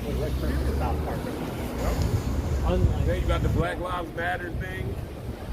You go into the headline of the front page, it's all about, that alphabet, and it's about downing the heterosexual men. Yeah, iniquity has increased. It's at its peak. That's why the judgment is about to come. Go ahead, on. Verse 3, it says, "And the land that thou seest now have root, shall thou see its waste and suddenly. But if the Most High..." It still amazes me that these devils have a proud look on their face in 2021 because y'all are out of niggas hate you. And these nations despise your ass. That's why that nigga that went to Korea, that anybody that went to Korea, which we not even sure if he did this, but he did something with a flag or something with one of their monuments or something, and they tortured that nigga and sent him back to America, and he was in a vegetative state and died by the time he got back here. You know? These nations don't fuck with y'all. They go, they say, "Oh yeah, we got a reason to fuck with y'all now." And a lot of these Edomites, they be getting locked up in these countries because when you leave America and you go to these other countries, who you think be the tourists in them other countries? Jake ain't got no fucking money to travel. Jake don't be traveling unless they celebrities or some shit. Esau be the ones in these countries, man. Like when you leave the country, the people that are from that country, they work in the stores, right? They work in the hotels, right? They make money from tourism. That's what keep their small countries thriving. Tourism. Who's the tourist? Esau. Jake don't travel like that. So when you leave, you be like, damn, man, these Edomites don't work. That's how you know this is their kingdom. All right. So when they do shit, they get locked up in these other countries, and they don't be showing that on the news. A lot of these Edomites be dying in these different countries. You hear about. That's what he said, because what, that pride, because you think that, how you say, he go anywhere he want, do whatever he want. That's not the case. But I say some of these nations, like, you know what, you gotta fuck with them. They fed up. They fed up. Yeah. Get robbed. They get robbed and shit now. Prostitution, fucking their women and stuff like that. All that shit. Yeah, this nigga's been living in heaven, man. You got a lot of women, them Arabs. They'll pay all women to shit on their chest. Pay them like a couple thousand to shit on their chest or piss on them. He do that shit too. Oh yeah. That's what a lot of the women, they get flown out to Dubai. They do all types of heinous acts so they can get their money to get their butt lift, their implants, and then come back to America like they balling. But deep down inside, their mental is all fucked up. They just have let 10 Arabs piss on them. Can you imagine can you imagine the smell of somebody? Can you imagine how long that shit takes to get off of? Unless you bathe in the oils for an hour or two, that shit is that's disgusting. And that's why these women that's with these heathen men, we look at them in disgust because these heathen men they love anal. Esau loves anal. These heathen men, they love doing it in the ass. They like foul acts, abominable acts, pissing in your mouth. What was that shit? 2 girls in 1 cup. That was big when I was in middle school. Yes. Women, and my dumb ass gonna look at it because everybody in school was talking about it. Man, you ain't gonna believe it. You gotta watch it. I'm like, nah. I was like, fuck it, let me watch it. And it was on the porn site. You had to go on the porn site to look at it. So I'm in middle school looking at this shit, and they defecating in each other's mouth, pissing in each other's mouth. I mean, they made an ice cream. I remember the barrel shit. But these were Edomites doing this shit. So all women that get with these other nations, we can't respect them because we know what he is doing with them. Flipping them all upside down, sideways, left, right. Even the women are into calling them. Like I said, certain websites that Brad showed me a long time ago. He said, I say they have them pages, call them niggers, and I'm a nigger bitch, and all that. You kissing her? Here it is, Jake so low. You kissing a woman in the mouth. She done swallowed many niggas come. Let's keep it real out here, man. You're not supposed to be sharing no damn woman. You don't realize how low you have fallen. It's one thing to be depressed because you're a man in this state. It's another thing to know you're an Israelite, a son of the power, that you're supposed to inherit all this. This is supposed to be your shit. The heathens belong to you. The earth, creation belongs to you. And you gotta use women? We are known. Even the lion can fucking be free and get away. Well, even he can't even, because he get locked up in the zoo if he turned the wrong way. You know what I'm saying? But we the sons of the living power, and we get used women. We're gods. The Lord said it. He said, is it not written in your law, ye are gods, sons of the living power? We are gods, and we get used women. And that don't show you how low we have fallen. I don't know what we're. Use women with attitude as well. Yeah, that run this shit. Yeah, that'll smack, that'll try to put their hands on you too. You gotta eat food that you don't know what's in it. And you're a god. You know what I'm saying? Yo, you have fallen from your state. That's why the scripture speaks about that. The sons of God, they have fallen from their state, their high state. You know? And that's why we need these new bodies, because these bodies here ain't nowhere in hell. They can't even exist in the imminence of the Lord when they come back, or the angels. They stink, they vile. We done did too many vile acts in these bodies. You know? Ain't enough soap in the world to wash off the sin you done did in this fucking body. That's what the scripture says. What? That's why the scripture says what? Flesh and blood should not inherit the kingdom of heaven. Alright. Yeah. Alright. Yeah, hey, ain't enough soap to wash off the sins we done did. And if you get in this body in a chariot, as soon as the chariot take off, everything will disintegrate on you. Your skin gonna fly off your bones, and then your bones is just gonna disintegrate. You're just gonna be a spirit in the chariot. Just an energy just in the chariot. So you gotta get changed. These bodies have to get changed. Hey, real quick, and we're gonna feel renewed too. We're gonna feel like, okay, I ain't a sinner no more. When you get that new body, you're gonna feel it like, yes. Yeah, you're gonna be a god. You're gonna be a god. You know what I'm saying? You're gonna feel it. Like when Thor got his power back, he's like, oh yeah, it's on, motherfucker. He threw his there. I always think about that. He threw the hell out of him. He said, bitch. He was, when he got thrown down, what was it, Odin threw him down to the earth? He was still a god, but he was in a low state, and he was miserable. He was depressed, remember? Yeah, he took like, shit. Even though he was stronger than anybody on the earth, he could still jump and throw shit a little further. And that's Jake, because Jake, can we jump higher than the rest of these nations? Yeah. Can we do a 360 and dunk on them? You know what I mean? So, you know, every time I see that movie, I think of us, you know? Well, Odin told him, you ain't worthy of your power. Right. He said, you've been disobedient, because he tried to buck up on his phone. He said, you're old, stupid man. That's what he told him. He said, you're old, stupid man. You don't know. Hey, Odin said, oh, hell no. That's what got him. Because Odin was going to let him slide. Because he was already talking to him. When he said that, Odin said, oh, hell no, you disrespect me too much. So he ripped him. Even Loki asked him. Loki wicked. Loki stepped back. Loki was like, damn, man. Even I ain't going to do that. You know what I'm saying? Because Loki, he backstabbed. He smiles in your That's face. E. Yeah, he backstabbed. That's E. So he was looking at Thor like, oh shit, you said that to his face. He struck. He said, well, it shows you that's the dynamic between us and our fathers. Right. You ain't worthy of this. So he stripped us and threw us down this bitch. That's right. And we've been reincarnated in this motherfucker. So we've been catching hell.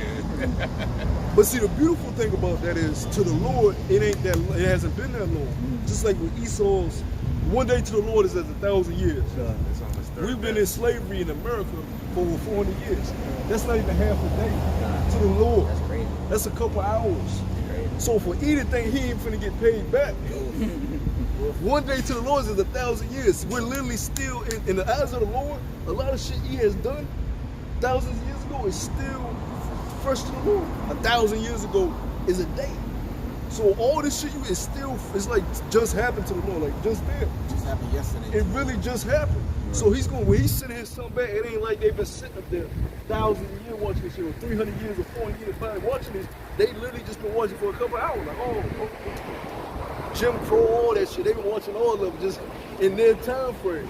So when they come back, it ain't gonna be like he was going. That's why he said, though it seemed like he tarried, wait for him, yet, because he does not tarry. He's not slackness as men count slackness. When he's about to come. And the Lord said, I was like, I wasn't up that long.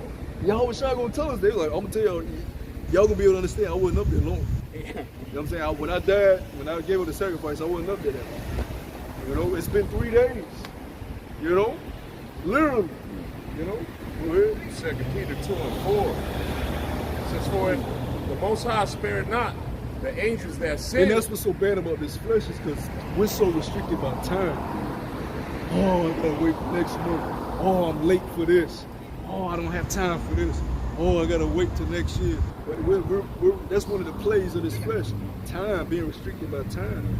Gods don't worry about time. They manage time. The Lord was able to stop time. Turn it back, turn down time. You know what I'm saying? Which shows me he has he's able to speed up time. Right? He said he's going to speed up for the elect. Say the Lord is able to speed. There's nothing that the Lord cannot do. Sorry, October. You know?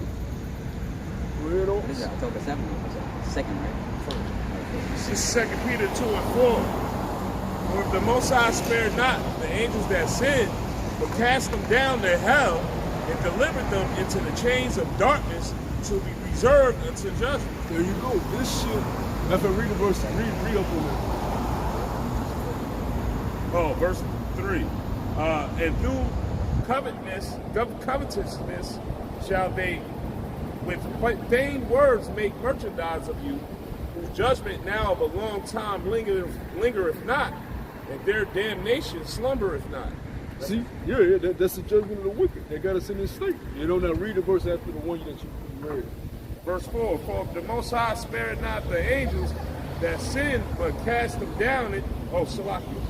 Verse 5, and spared not the old world, but saved Noah, the 8th person, a preacher of righteousness, bringing in the flood upon the world of the ungodly. See, there you go. So men fail. We fail. You know, even from that time, because men used to live hundreds of years. Even that'll be a blessing to us, to live hundreds of years. You know what I'm saying? But even in that was vanity, because a motherfucker can still bust you upside your head with a rock. What's the point? You can live 500 years of niggas still resting. Hey, Cain and Abel. They was living over hundreds of years, but guess what? Abel wasn't able to live that long because Cain beat him to death. You know? So that's why Solomon like all this shit is vanity, because we can't enjoy it forever. You know, it's gonna go away at a point. You know, we ain't in our right state. We ain't in our right state of mind. You know, in the kingdom it's gonna be everlasting peace, everlasting perfection. You know, a never-ending righteous order of life. You know, and we know where the food comes from because we're in charge of it. We own the vineyards, we own the farms, we making the companies name. We ain't gotta question who's the CEO of this company, right? You go to KFC or Chick-fil-A, you wonder where are they getting their chicken from?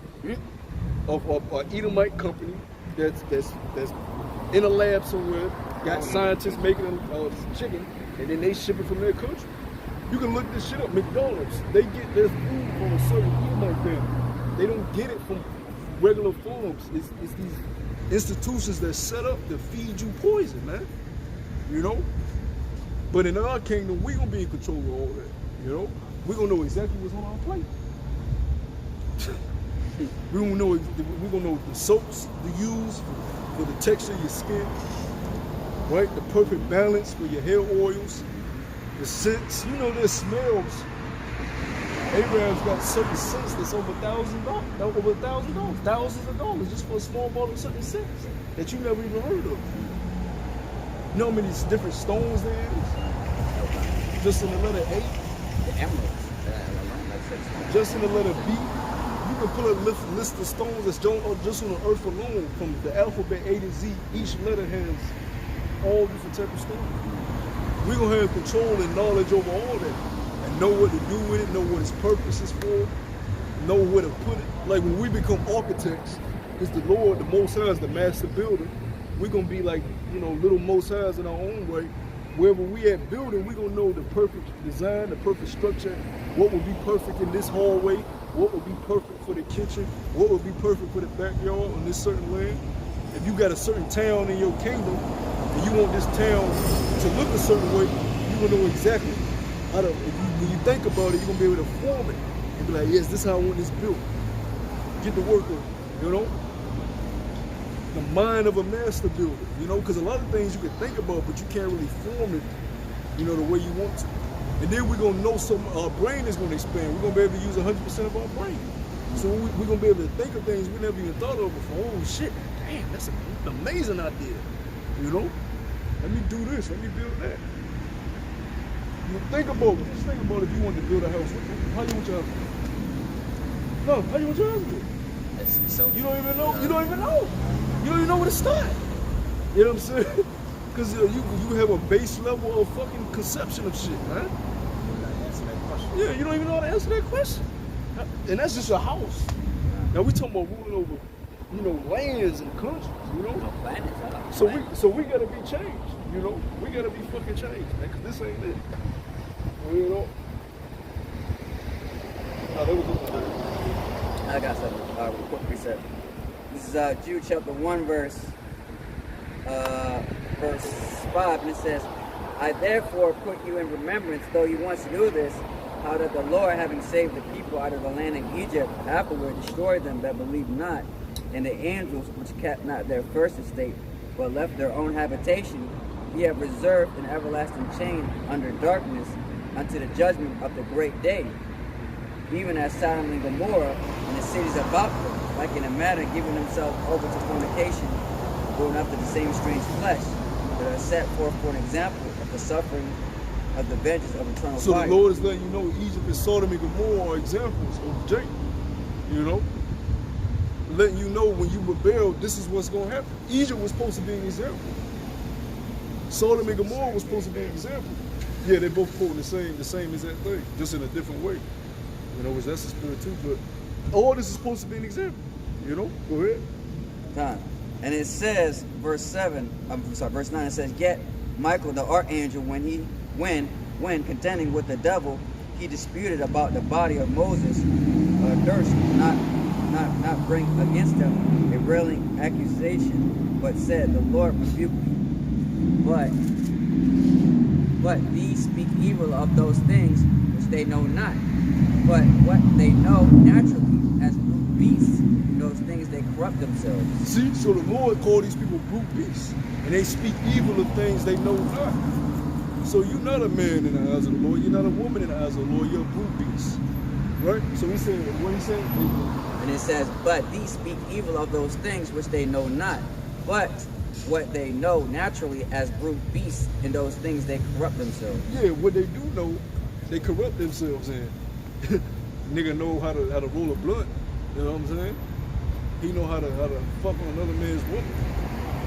He know how to rob, he know how to kill, murder, you know? He know how to do wickedness, you know? Which corrupts his spirit. Why do you think all these women are psychotic? You know, they have psychiatrists, you know, they wear a different wig for every day of the week because they're fucked up in the head. They even show you that in Kevin Samuels. A lot of women tell you that they're in therapy because they're so fucked up, you know? Even therapy. From dealing with so many different partners and having so many different experiences and scarring yourselves.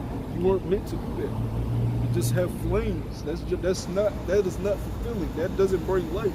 It doesn't bring stability. A temporary good feeling in the flesh brings you nothing. But temporary good feeling in the flesh. It ain't gonna bring you no balance and stability in your life. It's not gonna lead you to no way sense of happiness, man. Why do you think all these rich people are so miserable? They got money. They got all the women. They got the cars. They got the clothes. They got all that, and they are miserable. Because that shit brings no stability. They don't have families. A lot of them got baby mamas that they paying hundreds of thousands of dollars to in child support. Got kids that they can't see, you know. They just by themselves showing you they jewelry. That don't bring them happiness, man.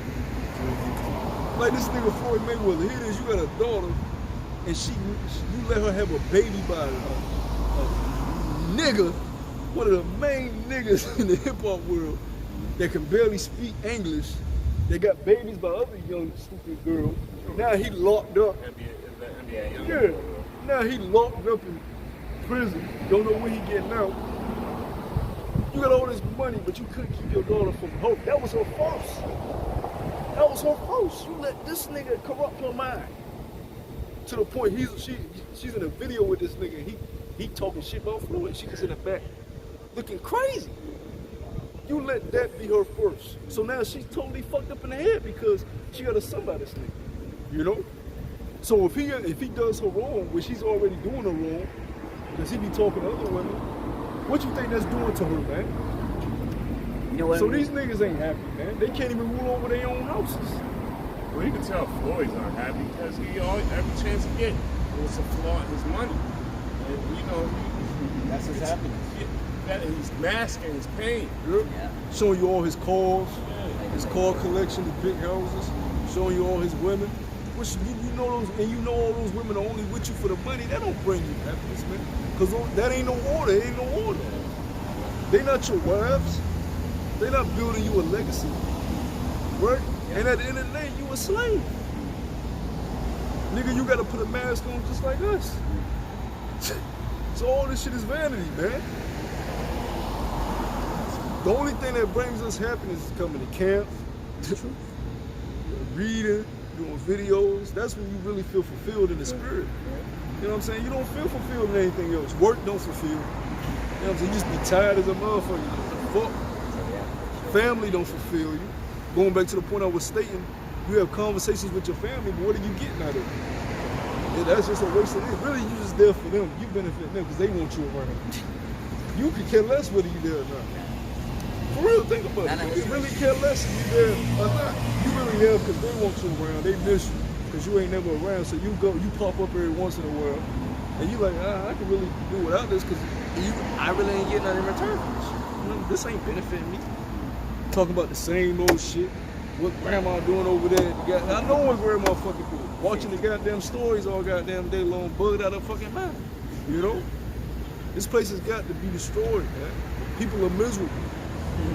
You look at your grandparents, your family, they got masks on. And then they old as shit. My great grandma went a fucking mask. She need to breathe. In the backseat with a fucking going to get a fucking shot. You know? This is straight hell, And if you can't see that, you're delusional, man. You're the problem. You're in gross darkness, you know? You working a 9 to 5. Your truck break down. That's you know what I'm saying? Hell yeah. And you trying to just make it in this fucking hell. You ain't even trying to be rich. You just trying to sustain what the fuck you got. You can't do that. Car break down. What the fuck? I ain't got shit. The little shit I do got breaking down. You know what I'm saying? Barely can keep food in the refrigerator. You eat all the groceries for 1 week. You know what I'm saying? Bro, this shit is horrible, man. This ain't living, bro. It's gonna get worse from here. You want to travel, you can't go no fucking where. You can't see, because you get tired of the same scenery. You know what I'm saying? When you actually leave, it's like, oh my God, this is beautiful. Even if you just go to another state, it's just a better feeling. Yep. Yeah. You know, you gotta have money to do that. You know, you gotta hope something don't happen while you out there. Yep. You gotta hope the cops don't harass you on the damn interstate. You gotta sacrifice your own time and all this. You gotta sacrifice your own time. Then when you get there, you gotta be careful. Because you gotta learn the environment. If it's somewhere new, you ain't there. You know? In the kingdom, we can be able to travel wherever the fuck we want to travel. And can't nobody do shit. This is our place. We own this shit. This is given to us from our fault. You know? Any land we go to, we're the bosses there. You know what I'm saying? And you can't do shit to us because we can't die. That's the best thing about it. We're gonna be immortal. But we're still gonna have fleshly capabilities. Using the restroom, having sex. Your organs are gonna work the same, but it's gonna be the way the Lord made the body is just you ain't gonna be able to die. That's a power we can't really conceive right now, but we believe it because that's what the scripture says. He said you shall never taste death again. You're gonna be immortal, you know. You're gonna receive them incorruptible bodies once you bring up. You know. And in fact, brother found me that. Should be him in the cloud. I got the incorruptible versus the terrestrial. Oh yeah, you can get that too. That's a good one too, you know? Because we gonna have to, it's gonna be terrestrial, but it's also gonna be celestial. So you're gonna have bodies like the angels, but it's gonna be terrestrial because the angels don't have sex, but we're gonna be having sex. Because the whole purpose of man was to rule over the Lord's creation and be fruitful and multiply, but rule it in a righteous order. You know what I'm saying? So that's why we're gonna be made immortal, so we can live and rule over creation in its rightful state. Right? When we kill fish to eat or kill a certain animal to eat, we ain't gonna overdo it. We ain't gonna just be killing them and hunting them just to do it as a sport. It's gonna be enough for that yearly intake for everybody to receive the food they eat. You know what I'm saying? Ain't gonna just be overindulging and just killing the animals off, taking them out of the ecosystem.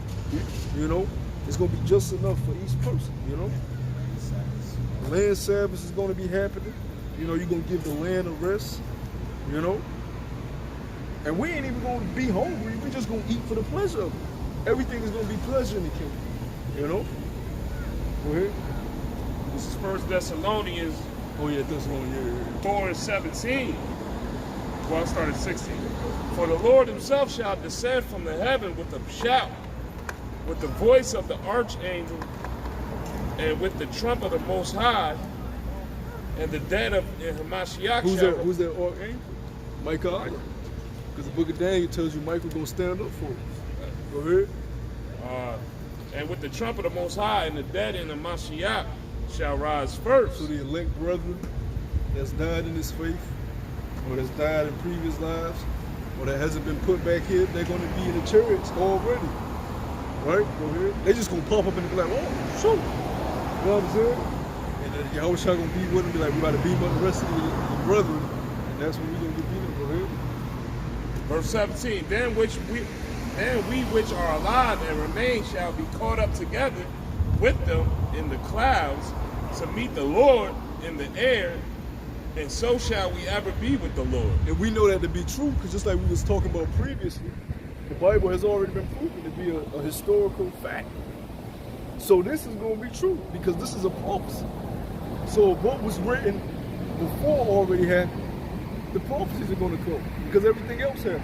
How do you think that the weakest nation on the earth was able to enslave us, man? We're the strongest nation on the planet in this weak state. We the only nation under the curses, but we still stronger than yours.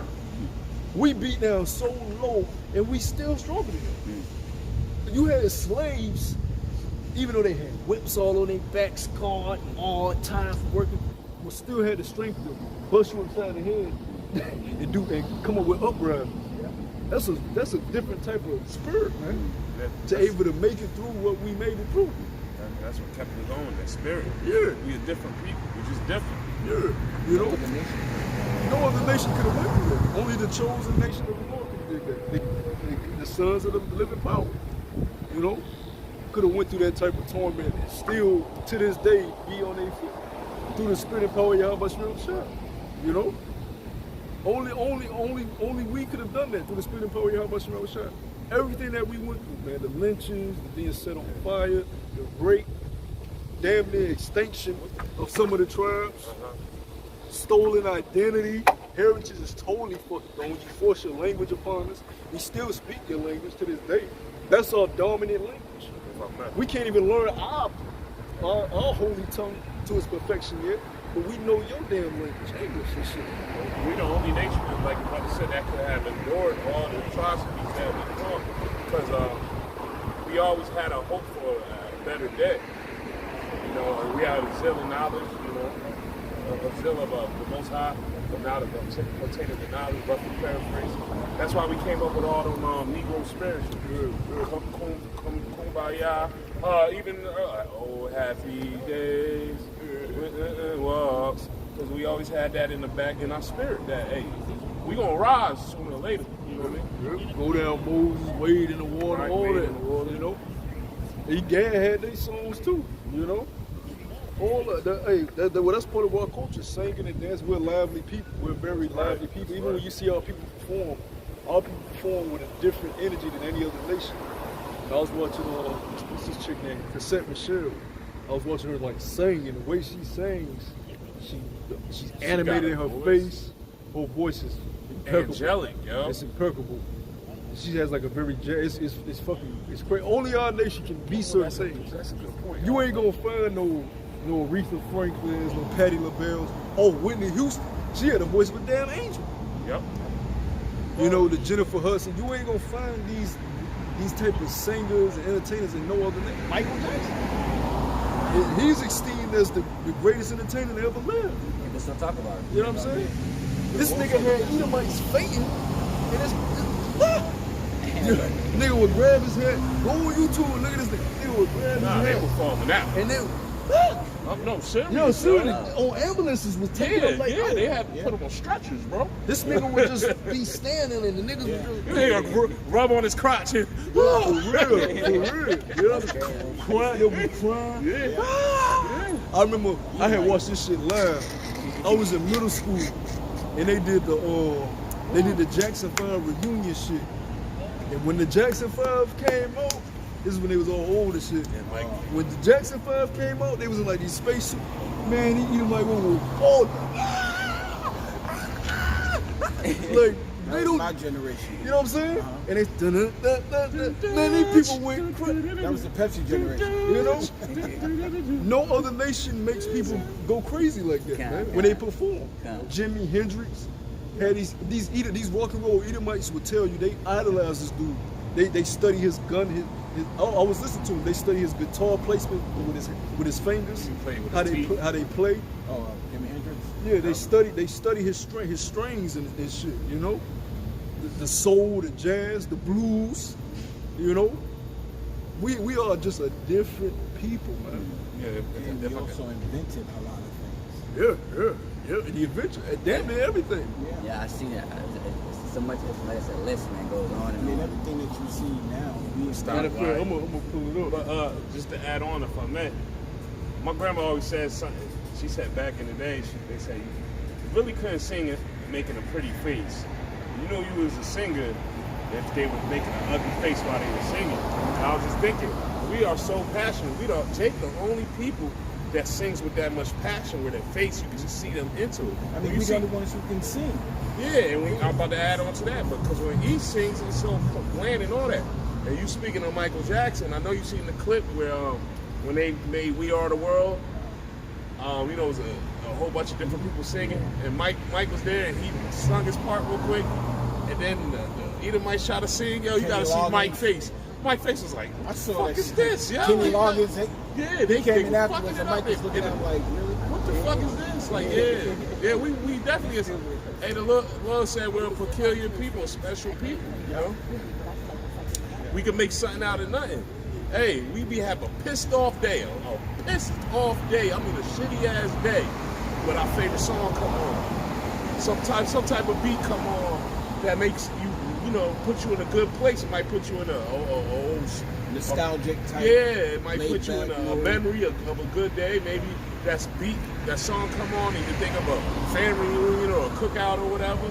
You know me, I love Parliament for the Devil. You know what I mean? Some of them songs, man, I'm in a bad mood, yo, and a lot of them talk about deliverance too. You know, sweet chariot top, let me ride. You know what I'm saying? Like that stuff will get you up. This is 120 adventures, and this is just Southern Kingdom, and it's way more than 120. But this is just Southern Kingdom. Northern Kingdom had a lot too, but this is all right. The folding cabinet bed, all right. Potato chips, the gas mask. Oh yeah, that's That you can't do a lot of jobs without the gas mask. The protective mailbox, all these mailboxes you see with the covering, Jake, the blood bank, where you preserve blood, heart surgery, blood test, Jake, improved ironing board, the home security system, Damn. the 3-light traffic light, Oh yeah. refrigerated trucks. We got no patents. Just to say something real quick, they said that, like I said, Edomites would crash your cars and all that stuff, man, until Jake saw that.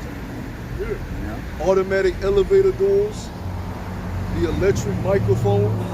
So all these microphones that people use, Jake, for your computer microphone, your stage microphone, Your loudspeakers, Yeah, that's elevator, Jake. though. Like I said, that's a big one too. Yeah, your elevators in your hotels and your apartment buildings, that's because of Jake. Tissue holder. You niggas would have no tissue holder without Jake. That's in every house. Y'all be like this all day. Oh, peanut butter, we know that one. Oh, yeah. Peanut butter. Peanuts, right? Hey, the automatic gear shift. Your clothes dryer. That's Automatic. complex. Your dustpan. Your folding chair. The ice cream scoop. Oh The lawnmower. Yeah, the ice cream scoop. Yep. The lawnmower. yeah. You know what I'm saying? Eating my other lawnmowers. man. Hell yeah. Hey, the lawn sprinkler. See, but they would have you know or think that John Deere made. Yeah, which he did. I say they give him the face. I mean, like the modern ones, like it's like, like I said, they didn't even know. Like I said, Drake has some very technology, but like I said they won't put his name out there. But of course, like I said, what he did put like Steve Jobs. Hey. No. This is all Jake. The lawn sprinkler with the water, that's Jake. The toilet, Oh, come on, man. the toilet you had You know today, what that is? that's Jake.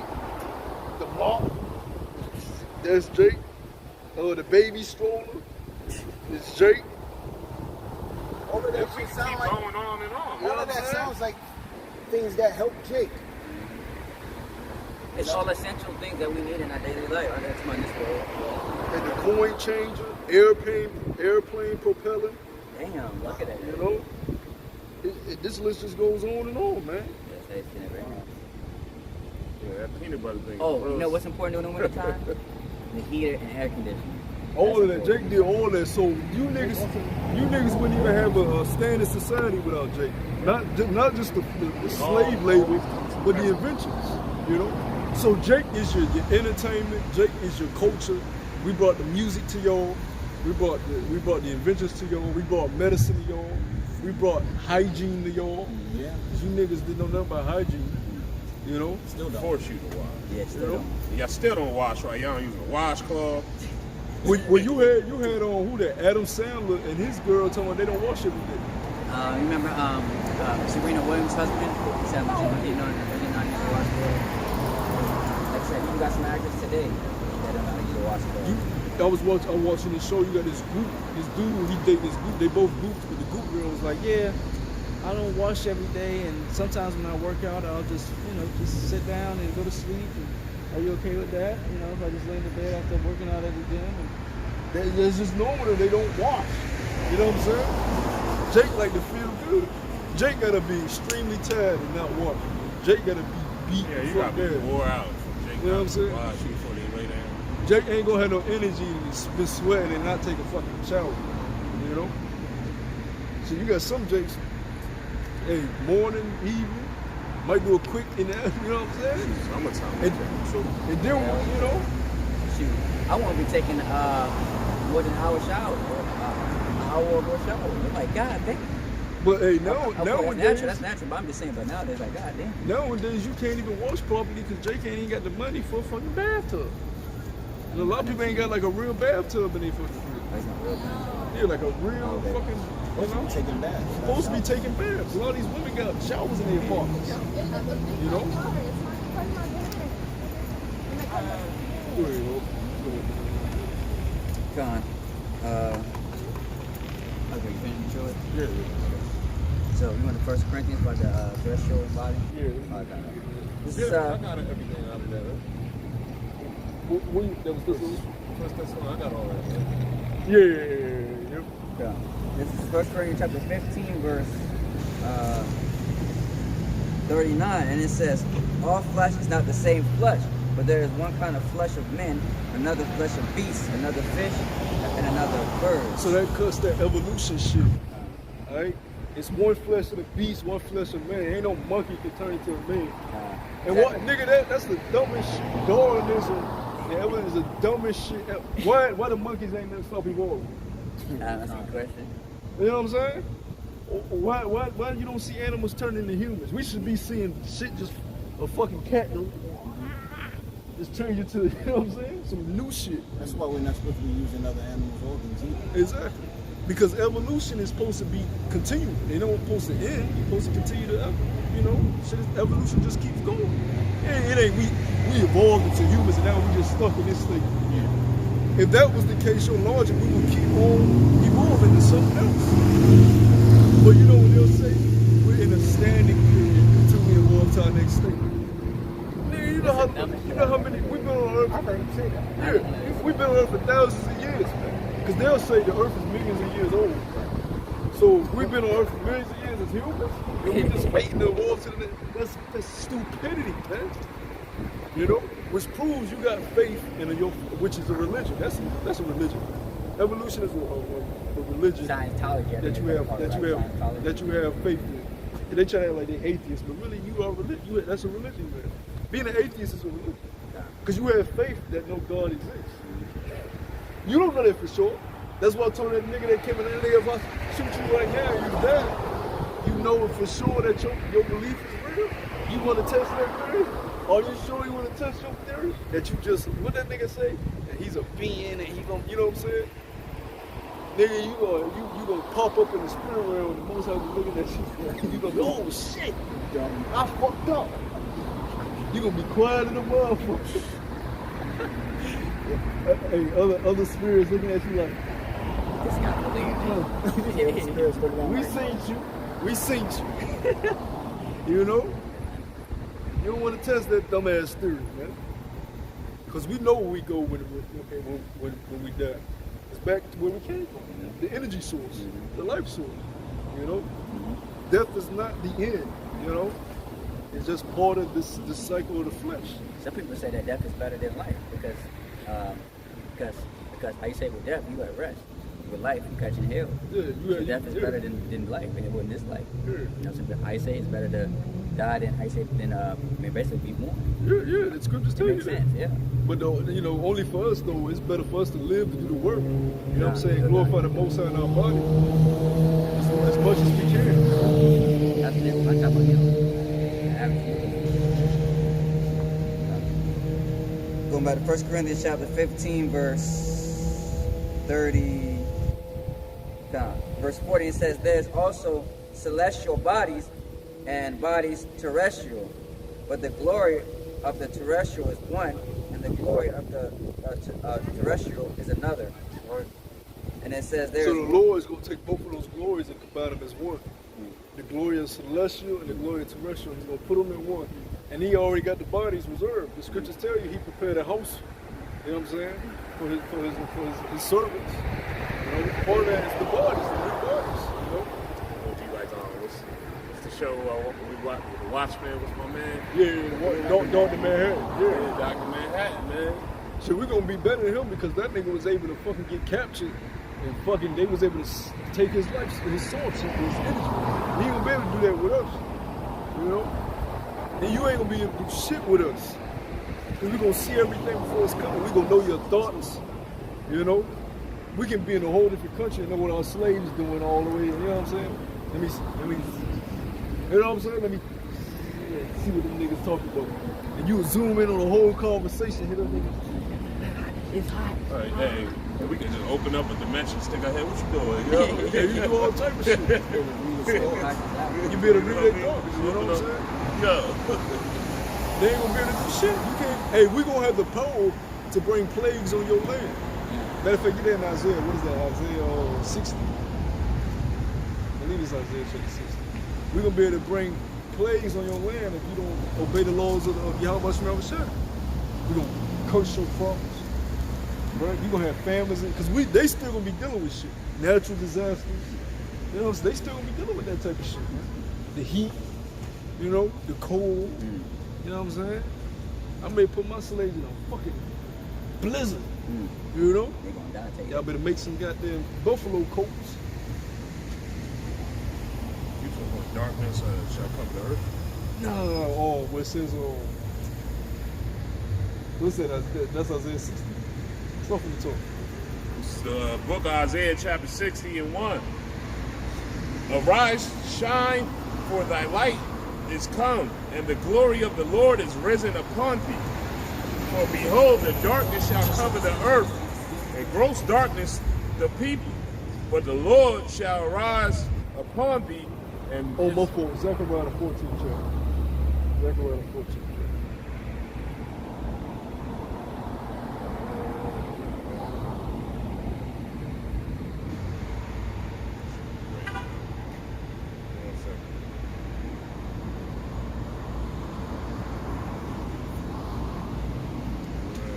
Yeah, we can start at verse 1 too. Gotcha. Zechariah, what? 14 and 1.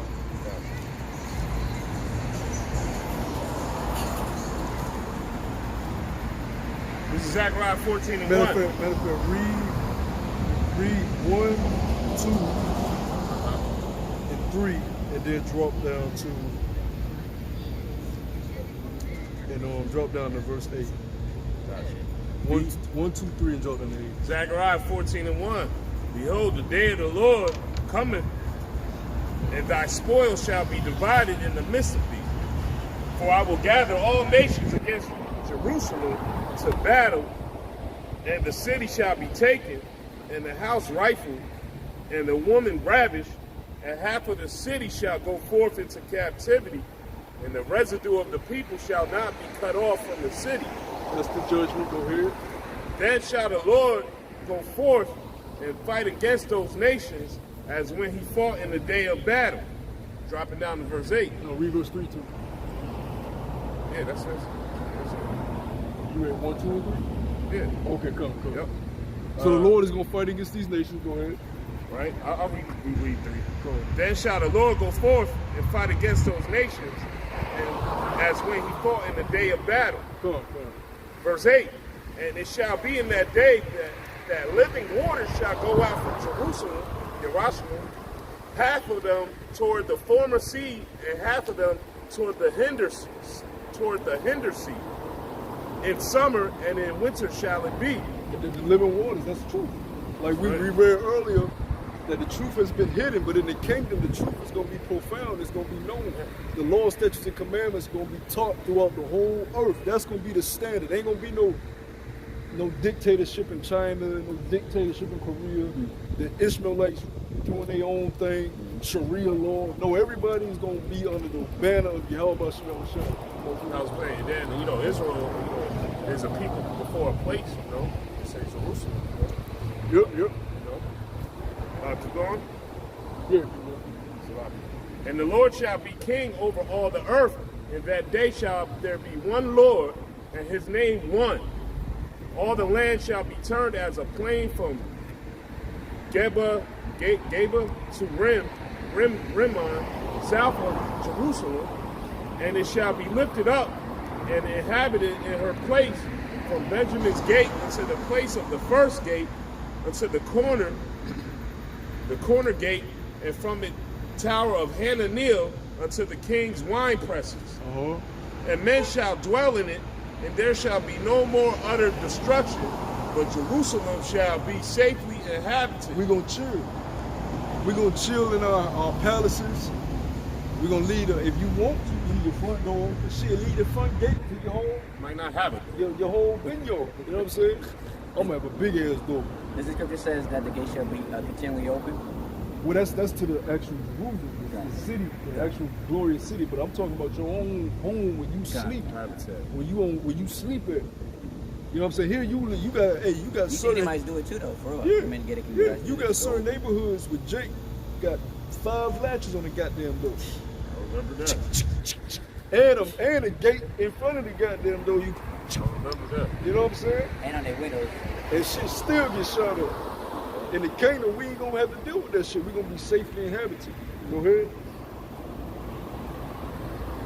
All the land, and men shall dwell in it, and there shall be no more utter destruction, but Jerusalem shall be safely inhabited. And this shall be the plague wherewith the Lord will smite all the people that have fought against Jerusalem. Their flesh shall consume away while they stand upon their feet. So the Lord said He's gonna fight them by having their flesh consumed upon their feet. That's the nukes. Yep. That's that Sarah Connor on the gate. And she said she had the vision, and they thought she was psycho in the movie. Because after she had the vision, she had to tell them, y'all don't understand. It's gonna be nuclear disaster. They said this bitch crazy. But that's how they look at us. We try to tell y'all, look, your flesh gonna consume, your eyes gonna fucking melt. You know what I'm saying? And you don't know how painful that's gonna feel. You know what I'm saying? It's gonna be the worst pain ever. Shit, I got stung by a goddamn, I don't know if it was a hornet or some shit today. And that shit I felt, I said, God damn. That was some sharp ass pain for a quick second, but that's some little shit. You know? Imagine being in flames. The whole land is covered in flames. Nuclear flames. The hardest any country has ever been in history. You know? Nuclear power. So just go ahead and just, how you say, touch that oven. So, you know, how you say, put your hands on that thing. And that burns you. Yeah. So imagine, terrible pain. So long pain. for you to sit in that type of fire, that's gonna be horrible, man. But that's the Lord fighting for His people. Pain, like I said, you might take it. Go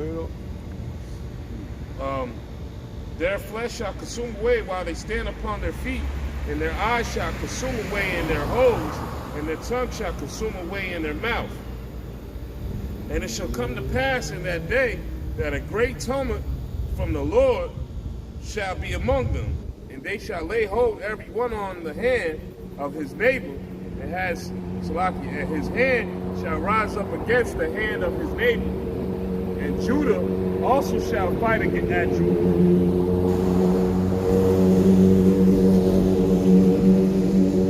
And Judah also shall fight at Jerusalem, and the wealth of all the heathen round about shall be gathered together, gold and silver, and apparel in great abundance. So we're gonna come down and take all the riches from these nations that they just stole, because the scriptures tell you that they stole all the riches they got.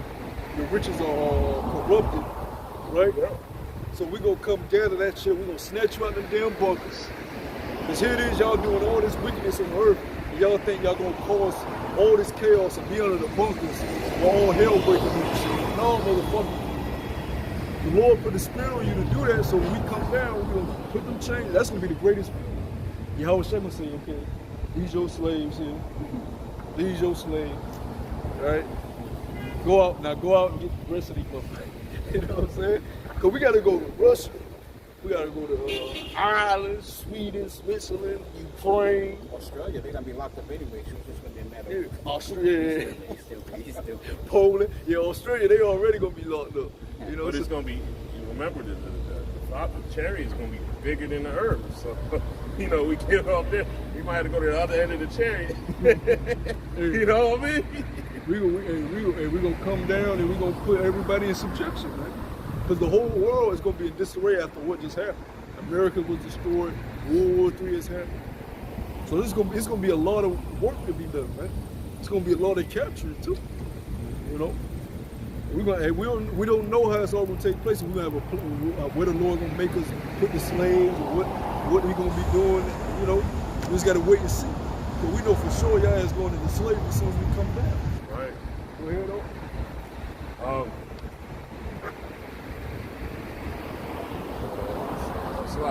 And it shall come to pass, and so shall it be the plague of the horse, of the mule, of the camel, and of the ass, and of all the beasts that shall be in these tents, as this plague. And it shall come to pass that every one that is left of all the nations which came against Jerusalem shall even go up from year to year to worship the King, the Lord of hosts, and to keep the Feast of Tabernacles. And it shall be that whoso will not come up of all the families of the earth unto Jerusalem to worship the King, the Lord of hosts, even upon them shall be no rain. And if the family of Egypt go not up and come not, that have no rain, there shall be the plague wherewith the Lord Yahweh will smite the heathen that come not up to keep the Feast of Tabernacles. See, that's the point I wanted. You know what I'm saying? We're gonna be able to plague y'all. You ain't gonna get no rain on your crop. That can mean that you got that thing going. We're gonna be able to plague y'all in different ways. You know, so you gonna have to bring your ass up for the Feast of Tabernacles and pitch tent outside of the holy city. Because y'all ass ain't coming in the holy city and fucking pitch tent. Y'all gonna be outside, right outside the gate. And you're gonna have just a whole, you got a picture, just all these nations right outside the holy city just pitching tent for the Feast of Tabernacles. During the Feast of Tabernacles, he's supposed to go out and live in a tent for the whole feast, all right? Because if we're going to do it too, we're not going to be in our palaces during the Feast of Tabernacles. We're going to be, it's going to be lavish tents, but it's going to be a tent. You're going to make sure your ass in a tent though, you know? And that's to keep us humble in our godly state, you know? They going to be in some raggedy ass shit. We're going to be in a big, because we got our families. So we're going to be in a big ass, it's going to be a palace tent. The first palace tent. Big ass tent that just stretch. But it's going to be a tent. You know, it ain't going to be your comfy king size, whatever size bed going to be in the kingdom. Ain't going to be none of that. You know? Go ahead. We can drop that.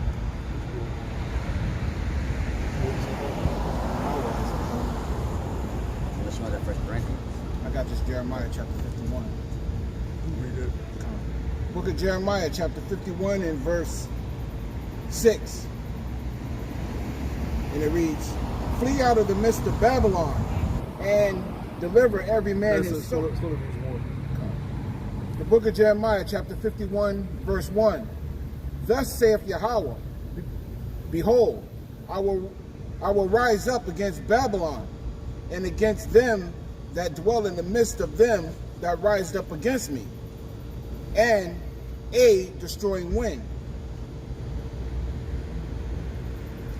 and will send unto Babylon fanters that shall fan her and shall empty her land. That's the nukes again, right? What we just read, the consuming upon your feet, the flesh. That's the destroying wind. Because remember, the prophecy states the angel shall not blow on any of the trees to the elect be sealed. So it ain't, the destroying wind is not going to come to all the elect that's ready to be delivered. Go ahead. For in the day of trouble they shall be against her round about. Against him that bendeth, let the archer bend his bow. And we're seeing that now because Biden said some slick shit to China. He thought China was going to get scared, and China said, nigga, let's meet in the air. You know? If you want to take it there, let's meet in the air. Because they already got their deals now. They got their alliances with Russia and Iran and these nations. So they just waiting for that final domino to drop, which is this dollar collapse, right? Once that implode, war comes. Because whenever you looked at any of the wars, there was Great Depressions, right? During the time of this dollar collapse, and World War III is going to be taking place, man. It's going to be happening. And during that time, they're going to be instituting the chip. Right when they, like the Elder Apostle Hall said in his late video, right when they make this chip mandatory, everything is going to speed like this. You know, as soon as that chip is on the scene, we can be out of here any day. You know, we're looking to be out of here next year sometime. You know, go ahead. And against him that lifteth himself up against Salakia. And against him that lifteth himself in his brand line. Right. His Burgundy. Burgundy. All right? Your Burgundy is like the your armory, all right? It's like where you hide yourself in. Matter of fact, let me get that let me get that in the blue letter. What was that, verse 3? Read the verse again.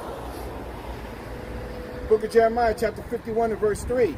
Against him that bendeth, let the archer bend his bow, and against him that lifteth himself up in his brigade. So that's your armor. It means your armor. So these fighter jets, these guns, these drones, that's where they lift themselves up in. That's where they pride themselves in. Their armor. The Lord is going to destroy that shit. You know, he's going to fan you with them nukes. Go ahead. And spare ye not for her young men. Destroy ye utterly all her host. Thus the slain shall fall in the land of the Chaldeans, and they that are thrust through in her streets. For Israel have not been forsaken, nor Judah of his power. Woo! So the Lord ain't forsaken. Hey, in that day, the Lord's gonna be like, see, I told y'all. Y'all thought I didn't give a fuck. Look what I fucking did these Edomites. They toast. Look at their ass. They toast. They're gonna be disintegrated. That's what the Lord said, what? You shall have the nations in derision. Yeah. The Lord be like, yeah. Man, look at him. That's what that goes to Revelation. Get that in Revelation, the sea of glass. We should stand on the sea of glass.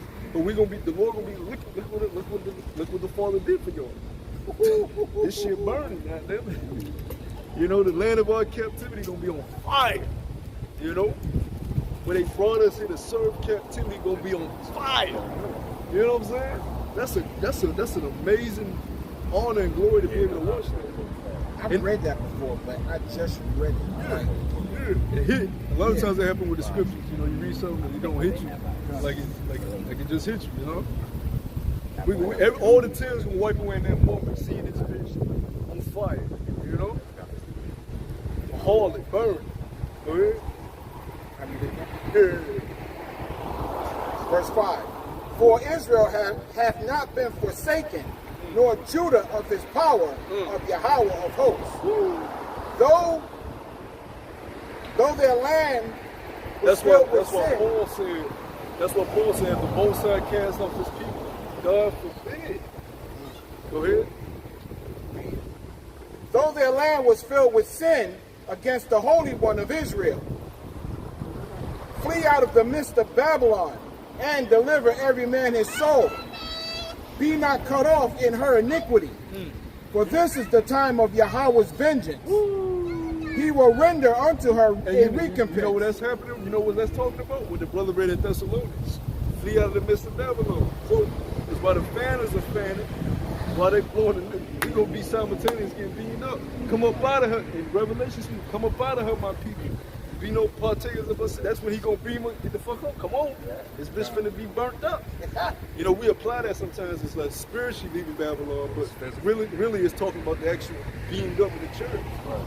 So read that again. Verse 6.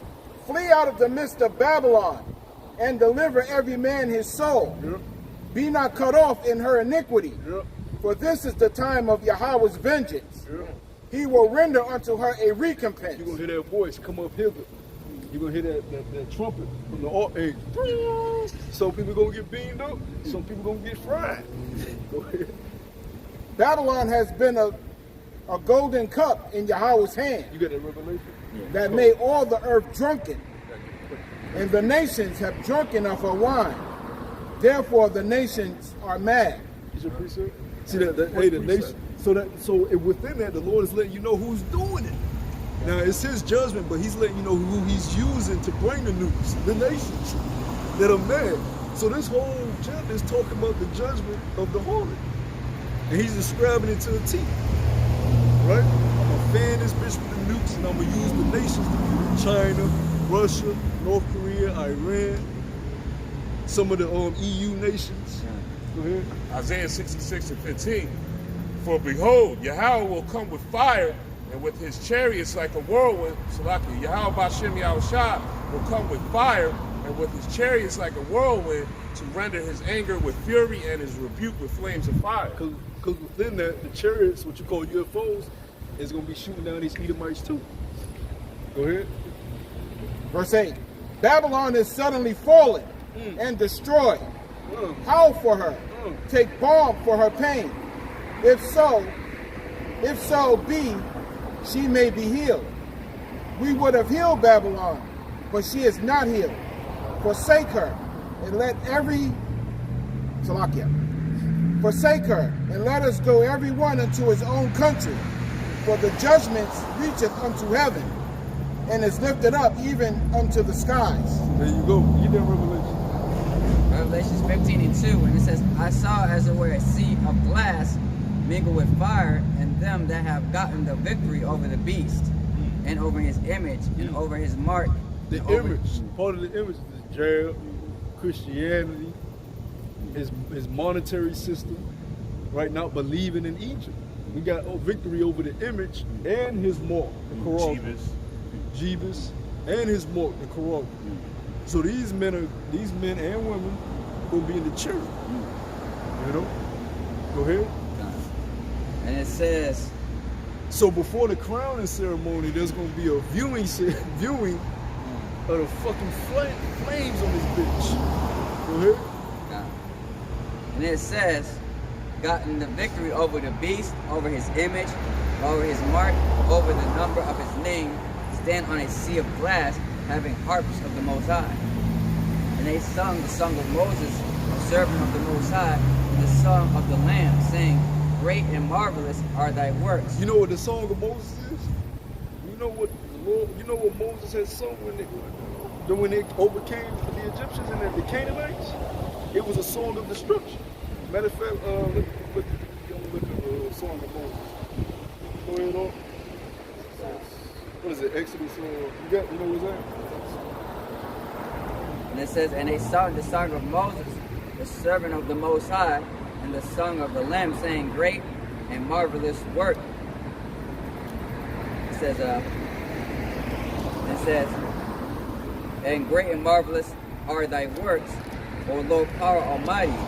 Just and true are thy ways, thou King and servant of saints. And it says, Who shall not fear thee, O Lord, and glorify thy name? For thou only art holy. For all nations shall come and worship before thee, for thy judgments are made manifest. Exodus 15. Yeah. The book now. Yeah, go ahead. The book of Exodus, chapter 15, verse 1. This is a song we're going to sing in the church. Go ahead. Then sang Moses and the children of Israel this song unto Yahweh, and spake, saying, I will sing unto Yahweh, for he hath triumpheth gloriously. The horse and his rider has he thrown into the sea. That's Esau and his army. Go ahead. Yahweh is my strength and song, and now he was speaking about the Egyptians right there, the horse and the rider. But we're going to be singing that in the church. So that's talking about Esau during this time because he's likened to Pharaoh. All right? Esau is likened to the modern day Pharaoh. Go ahead. And he has become my salvation. He is my power.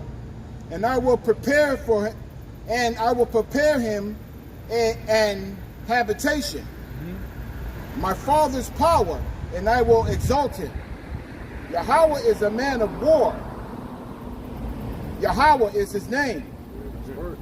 Pharaoh's chariots and his hosts hath he cast into the sea. His chosen captains are drowned in the Red Sea. That's the point on that. But the song is it's going to be remixed in a way specifically for Edom. But it's going to be around those lines. You know, we're going to be singing about the destruction of the ruler of this current age, Esau. Right? And we're going to glorify Yahweh Shah in the chariots. Right. That's what we're going to be singing. Great is Yahweh Shah, for he destroyed Esau with it is. You know? And that's also going into how we are the only chosen people because no other nation is going to be saved. Yeah, how you going to sing the song of Moses when y'all asked, when he was singing about the destruction of another nation? How can you be singing about the destruction of another nation if he's coming back to save all nations? Yeah. When the scripture saying he has not dealt with any nation? Yes. Psalms 147, 148. So that's a cut. That's a cut to Christianity. Everything in the scriptures is a cut to Christianity. Well, you had to understand it. You know, there's nothing in the scriptures that back Christianity when you have the proper understanding. Moses' whole existence is a cut to Christianity. Yahweh Shah's existence is a cut to Christianity.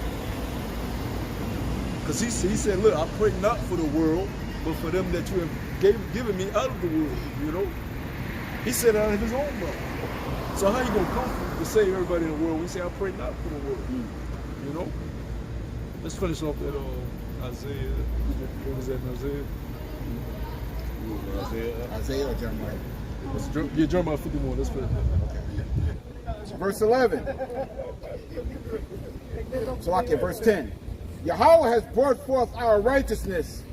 Come and let us declare in Zion the work of Yahweh, our power. Make bright the arrows. Gather the shields. Yahweh has raised up the spirit of the kings of the Medes. For his devices is against Babylon to destroy it. That's some more Russian over here. Because it is the vengeance of Yahweh, the vengeance of his temple. Set up a standard upon the walls of Babylon. Make the watch strong. Set up the watchmen. That's us. Set up the standard. Make the watch strong. Be strong on the watchtower. Right? If we was patrolling the castle, And we said, we the watchmen on the top of the camp. We looking out for it. We got to be strong on our watch. If any one of us sleep, you may miss a corner. They can come from the left side. You know, went to sleep on the left side, and the enemies was able to climb with the wall on the left side. Everybody got to make sure they on their watch. You can't be no weak links. Go ahead. Set up the watchman. Or the Lord to get you out the way and put somebody else there to watch. It's going right into what you're saying. Go ahead. Prepare the ambushes. For Yahweh both devised and done that which he spake against the inhabitants of Babylon. So the Lord ain't gonna lie. He said, what I have spoken, I have done. And we know this to be true. And the reason why America's declining at the rate it's declining because the prophecies are coming to pass. Look at America. This shit is hell right now, man. Everybody's fucking mad and pissed off and confused. Nobody's sure about their future anymore. You ask somebody about their future. Hey, a couple years ago, they could speak about their future with confidence and assurity. Right now, people aren't sure about their future. They don't know where we're going next. That's why like, people always go back. You know, let's say for example, I say they graduate from college or whatever, they be in debt and they be like, I don't know what to do, so what I'm gonna do? I'm gonna go right back to school. Yeah. You know, like I said, just like I said, they have no future, so like I said, they feel what they gotta do. Yeah. Oh yeah. You even got old people going to college. I'm like, why is an old person going to college? It makes no damn sense. Yeah, cool. Verse 13. O thou that dwellest upon many waters, abundant in treasures, thine end is come, and the measure of thy covetousness. Yahweh of hosts has sworn by himself, saying, surely I will fill thee with men, as with carpenters, as with caterpillars, and they shall lift up and shout against thee. Hey, well, that's the point of that. Basically, hey, the Lord's going to destroy this bitch, because that's the righteous judgment for this place, you know? So, brother, got anything else to bring? Yeah, I mean, it's, I say, America's got to be destroyed, man. You know, like you said before, it's too much wickedness. I say the unjust laws. Like I said, every kingdom had its time. I say every kingdom has its peak. Every kingdom will have its fall. Yeah. I say America's no different. You know. Yeah, the scripture said the Most High ruleth in the kingdom of men. He put up down one and set up another. You know, and it's time for Yasharallah to finally receive their inheritance and reign over the earth. Right. So with that, we want to give all praise and glory to Yahweh, Hashem, Yahushua, Hashem, Kakadash. Double honors to the elder apostles of Great Millstone. Shalom to the hopeful elect. Kwam Yasharallah. Kwam Yasharallah. Walk above. Shalom.